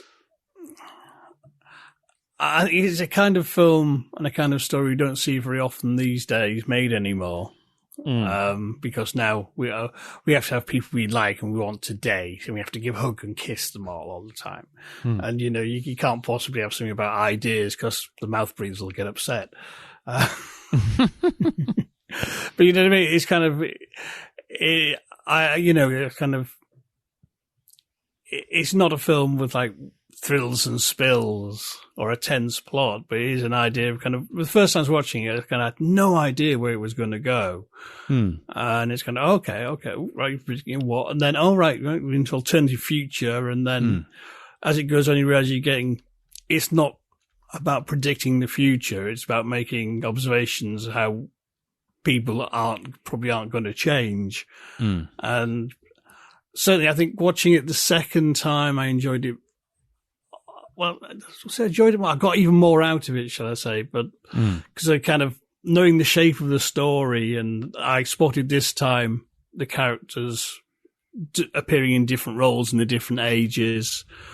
But it's also, it's that last act where on one hand you've got, you know, the technocrats going, it's all about progress and it's great. It's kind of, yeah, but you're saying you're doing this for humanity, but you're really doing it because you want to, and you've decided this is great. And although Cedric Hardwicke is a Farage and basically a shit stirrer. Yeah. And, you know, kind of a product of a decadent society. But at the same time, he does have a point where he's saying, well, why are we doing this? When can we actually rest? You know, where do you draw the line with progress? And, you know, and that's an interesting point. And I think it's fascinating in a film, particularly from this early on, that has more balls to give you a story, which isn't going, look, him good, him bad. You throw popcorn him, you buy poster of him and demand he in the sequel. You know what I mean? Yeah. And it's kind of like, oh, it's a breath of fresh air to be treated like a grown-up once in a while. Yeah. Yeah, I go along with that. It was certainly not, it was not hand-holding, was it? It was certainly just leaving it up to you to derive what you can out of it, I guess. Yeah. I mean, it's not a mistake that the wings across the world, they're in these giant black bombers in black stormtrooper outfits. And yeah, it just pulls shy of the Mitchell and Webb. Hang on. Yeah. Are we the baddies? Yeah, definitely. Yeah, are we the baddies? And it's just teetering on that at the end, and you can see how another war is going to start in that utopia. Which kind of brings you full circle to, it doesn't matter how good things are, human beings, as Darren says, human beings will just fuck things up. Yep. They just don't learn. That poet laureate, Darren Barnard. Humans are fuck it up. No, was it? Was it? Oh, I'm gonna go swear ranty. Here we go. But I'll look it up. But anyway, Darren, were you entertained by the movie? I'm entertained in bits. Yeah, you know. I like I say the predictions, or should I say the stuff that is scarily on point. You know, I really enjoyed those aspects of it. The fact that, you know, if you're not a well-educated posh person, your hairstyle during the apocalypse is fucked, mate. I'll tell you that now. You're all going to the same barbers. Yeah, you're all going to the same barbers. Yep, indeed. You look like one of those women that used to run Moonbase Alpha on the show called UFO, except they haven't got the pink hair. You know, it's just, yeah, they've dodgy wigs. Lots of dodgy wigs in the apocalypse. There. But no, in general, I mean, you know, it's a fair old crack of the whip, this one. It tried some stuff, you know, even though there's stuff on there that they probably thought, oh, just chuck it in there because we can logically see this happening. Yeah, some of the stuff was on point. Like the fact where that bit where the bloke is, the guy that wants progress to stop is talking to the people, and you can see the guy sitting in the control booth, and he's got what looks like little iPads with, you know, the image of the bloke's face on it talking. And it's like, well, you know, there's your TV screens. There's tiny TV screens. Do you think they are predictions, or just they got lucky because we can look back on them and fit them into our modern life? Good question. I don't know. I think they might have been, you know, they had a guess, I think, you know. We think this is how it's going to go. Well, the thing is, we've all seen a lot of sci-fi, and generally sci-fi trips up because it predicts what's going to be out in the next 5 years. Or it does the even cheaper trick of kind of, it takes something we have now and puts silver foil and a pair of aerials on it. Do you know what? Slap some more flashing lights on, maybe put it in white plastic, and it's the future, you know. Whereas this, they actually thought, kind of, okay, this is probably television would be just in its absolute infancy. Yeah. But they actually sort of foresaw, like, free-floating, you know, like that giant screen Cedric Hardwicke appears on to give his Brexit speech. I mean, anti-progress speech. But you know what I mean? He's kind of like, I've seen a lot of sci-fi, and no one really predicted the kind of flat screen technology we have now. And they're still a step ahead now of that kind of, that's still the dream, that kind of screen you can just pull out of nothing and it's there. And it's just got a very thin, transparent glass bezel. Just remember also, when it comes to things like the flat screen TVs, at the time, we're still dealing with cathode ray tubes and like valves and stuff like that in the back of TVs.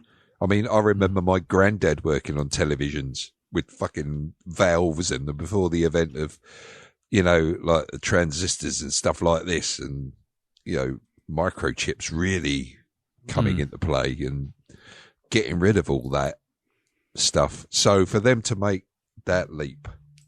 Well, yeah, I mean, to be quite honest, I mean, when this was made, what was it, 36?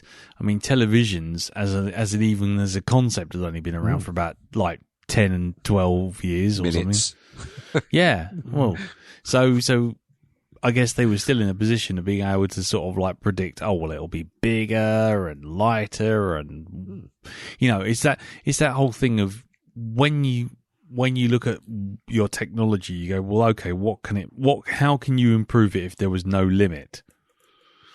So, you know, and you always go the same route. You always say, well, okay, it'll be smaller, thinner, lighter, cheaper.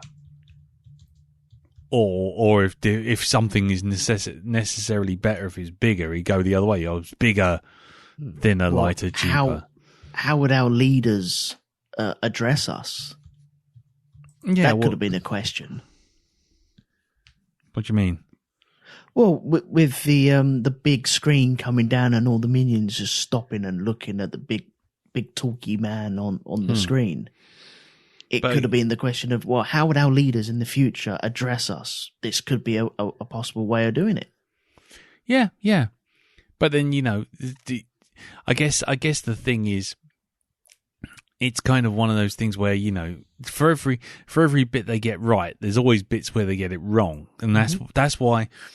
You know, when you look at this and you look at Star Trek and you look at Blade Runner and you look at all these other things where 2001 where people go, oh, look at what it's predicted. Look at all these amazing things it's seen.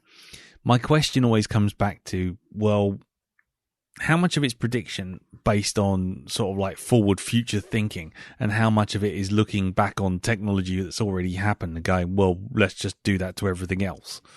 I mean, you know, If you look in the 30s, you know, planes were 1 minute they were biplanes and next minute they were Spitfires, and so you go, well, okay, so what was the change? Well, they got enclosed and faster and thinner and cheaper to produce, and they put guns on them. Right, okay, well, what's going to happen next? Well, they're going to get faster and thinner. You know, just keep going. Yeah, you know, And it's like now, if you look at your computer, look at the computers we're on now, and then think back to those big old DX66 486s and servers that were the size of, you know, tables and shit like that, and go, right, okay, so what happened? Well, they got smaller and cheaper and lighter and more powerful.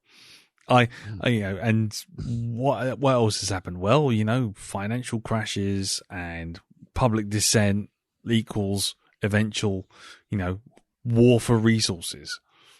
I don't think I'm some sort of Nostradamus, but I reckon that even if we get past all this stuff with Russia and Ukraine right now, in 10, 15, 20 years, when resources start to go a bit on the wonk, you know, there'll be another war.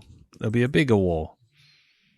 You know, and it's not me predicting like some sort of farseer. It's just more just saying, you know, going back to your point, Dale, you know, if we don't learn from history, we're doomed to repeat it. And frankly, the fact is we only have to look back on history to go, well, where have we been?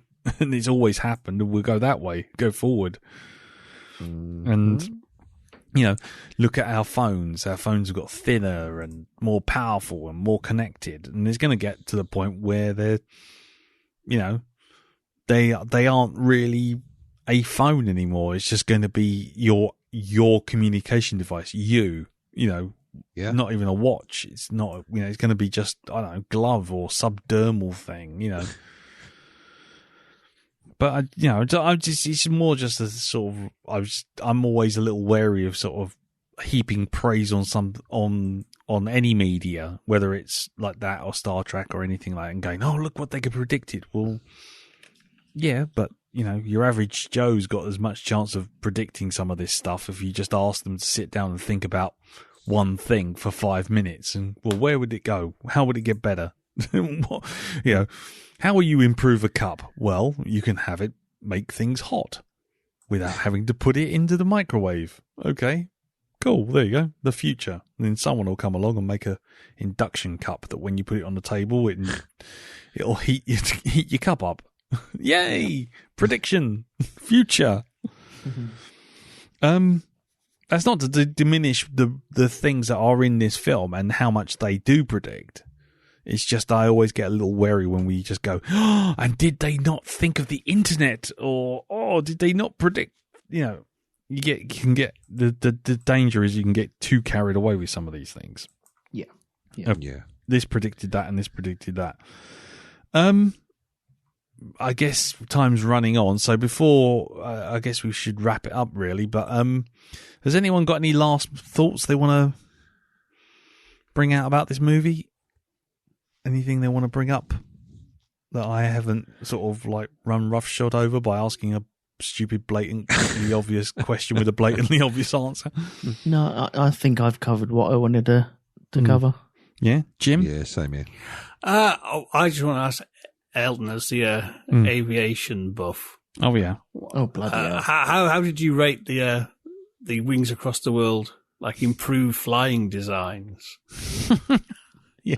I thought it was interesting, kind of in the context of like a war-ravaged world. The plane he originally lands in, I thought that was really kind of like, that was kind of like a very 1960s sort of design, that little one-man sort of craft. And also like perfectly logical for like a world where, you know, fuel is scarce, so you make a very small plane that literally the guy's helmet forms the part of the cockpit to keep your weight and fuel costs down. That reminded me of Jeremy Clarkson when he made that little car where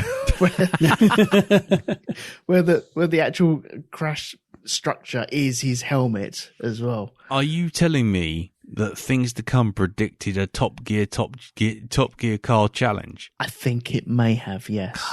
Yeah. But I thought the designs were really good. The one that really stood out for me was the helicopter thing that they used in the future to get to the pad. I thought that looked really good. I was like, oh, I want that. Yeah. But the big bombers were like Gothic cathedrals flying over as well, really slow humming. It was that ominous coming over, wasn't it? It just, I thought they were done really well. They reminded me of B-52 bombers. Is what they reminded me of.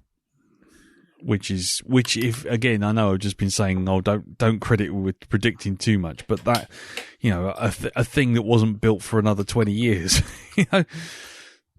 Which I think they did pretty well on the designs. It isn't just kind of, it's getting the look of these things. You know what I mean? Of kind of like, actually, that's really on the money. That's well done. Yeah. The only thing I would pick holes in it is having handrails, like the whole side of the plane open for people to just to look over and go, oh yeah, look, there's England down there, isn't there? Oh yes, isn't that one? I'll just climb up this aluminium ladder to get up to the next level, you know, because that's how we do things in this place. But then again, you know, that they didn't know, did they? So. No. Well, no, I think that was I think they got that from the idea of like the designs they had on Zeppelins. Yeah. Because Zeppelins had like those viewing balconies of where you could, and handrails. I think that was kind of updating that sort of idea that these huge flying fortresses would have that kind of, those sort of open bits. Yeah. The observation decks. Yeah. Yeah, I mean, that I tell you what, that reminded me of those flying fortresses. I mean, firstly, they did remind me of a flying fortress, but also they reminded me of War Rocket Ajax from Flash Gordon. Yes. Yeah. Yes, didn't it's they? the lines on it, isn't it?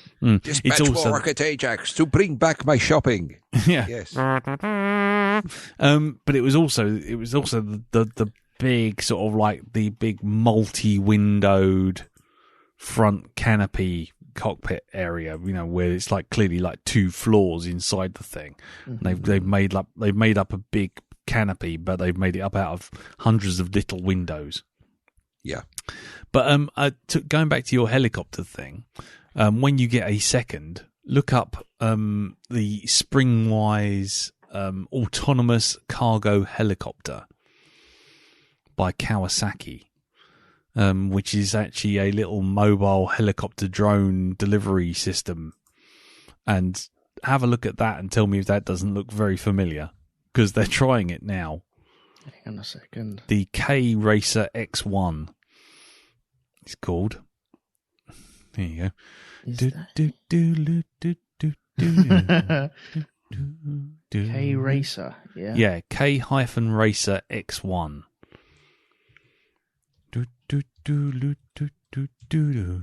I'm gonna okay. Yeah. Oh I'm my gonna, God. Look at that. Yeah. I was going to say I'll stick it in the chat if you just in case you're looking. Drone, isn't it? It is a drone, but it's got some vibes that feel very familiar. That's all I'm saying. It definitely does. It definitely does. Yeah, but anyway, it's just another interesting thing. Yeah. Oh, and the quote I was thinking about earlier on about people will always muck things up. Yeah. Just to finish it all off, Malcolm Tucker's law. Malcolm Tucker's law. Yeah, if some cunt can fuck something up, that cunt will pick the worst possible time to fuck something up because that cunt's a cunt. just to get our swearing quota back up to speed, just in case there were people who were drifting off there. That's two things delivered by Peter Capaldi that we've mentioned. Yeah. Peter Capaldi is rapidly becoming our patron saint right after Jake Gyllenhaal and Christian Bale take a drink. And good old days. and Kurt Russell. Kurt Russell.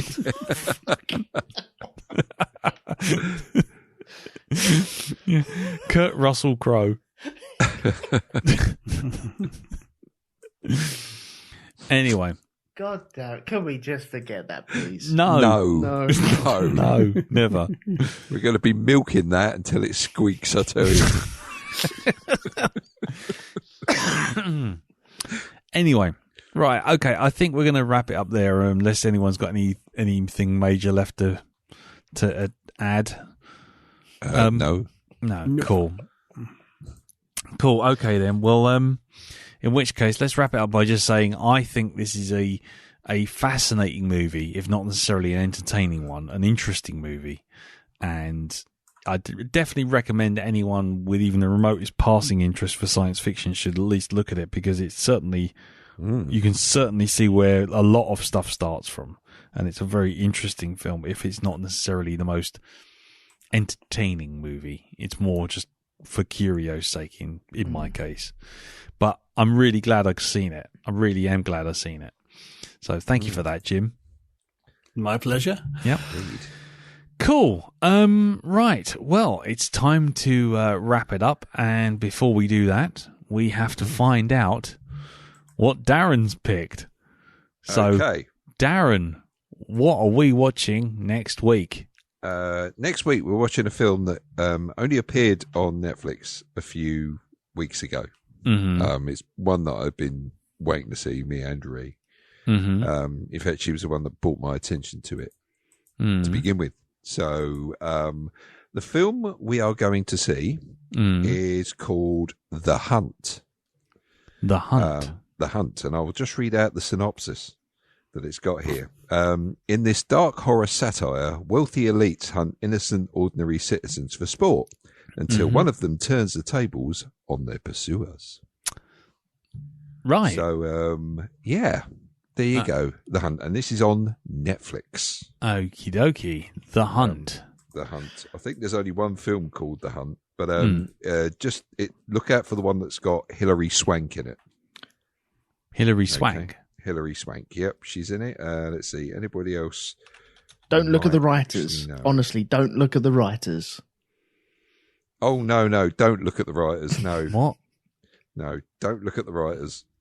Moving on from the writers. Oh, why did you have to mention the no. writers? I didn't know this was one of the writers. I really didn't. Betty Gilpin and Emma Roberts and Hilary Swank and Yep. Justin Hartley. Fucking hell. Oh, God. Let's give it a go, eh?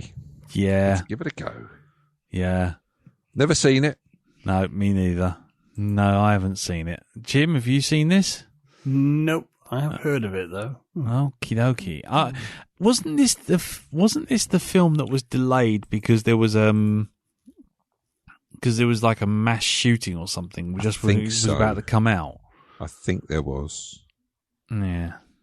Anyway, we'll maybe discuss that when I read the wiki about it. Elton, have you seen this? No, I haven't, no. Okie dokie. Are we all looking forward to it? Interested in it? Yeah, I'll give it a go. Yeah, go for it. Give it a look. Jim? It can't be as bad as the Ice Road. Nothing can be as bad as the Ice Road. Doesn't matter.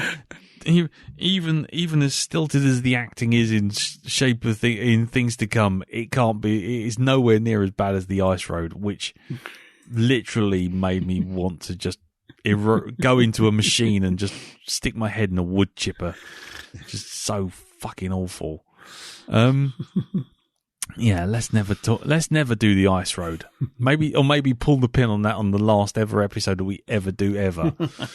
But anyway, okay, so next week then, ladies and gentlemen, yes, Darren's choice, The Hunt, directed by Craig Zobel, adapted from The Most Dangerous Game, which I think should give you exactly an idea where it's going from, because I think everyone's seen things that have been adapted from that, including was it Running Man and Hard Target, Battle Royale, you name it. So we'll see how it pans out.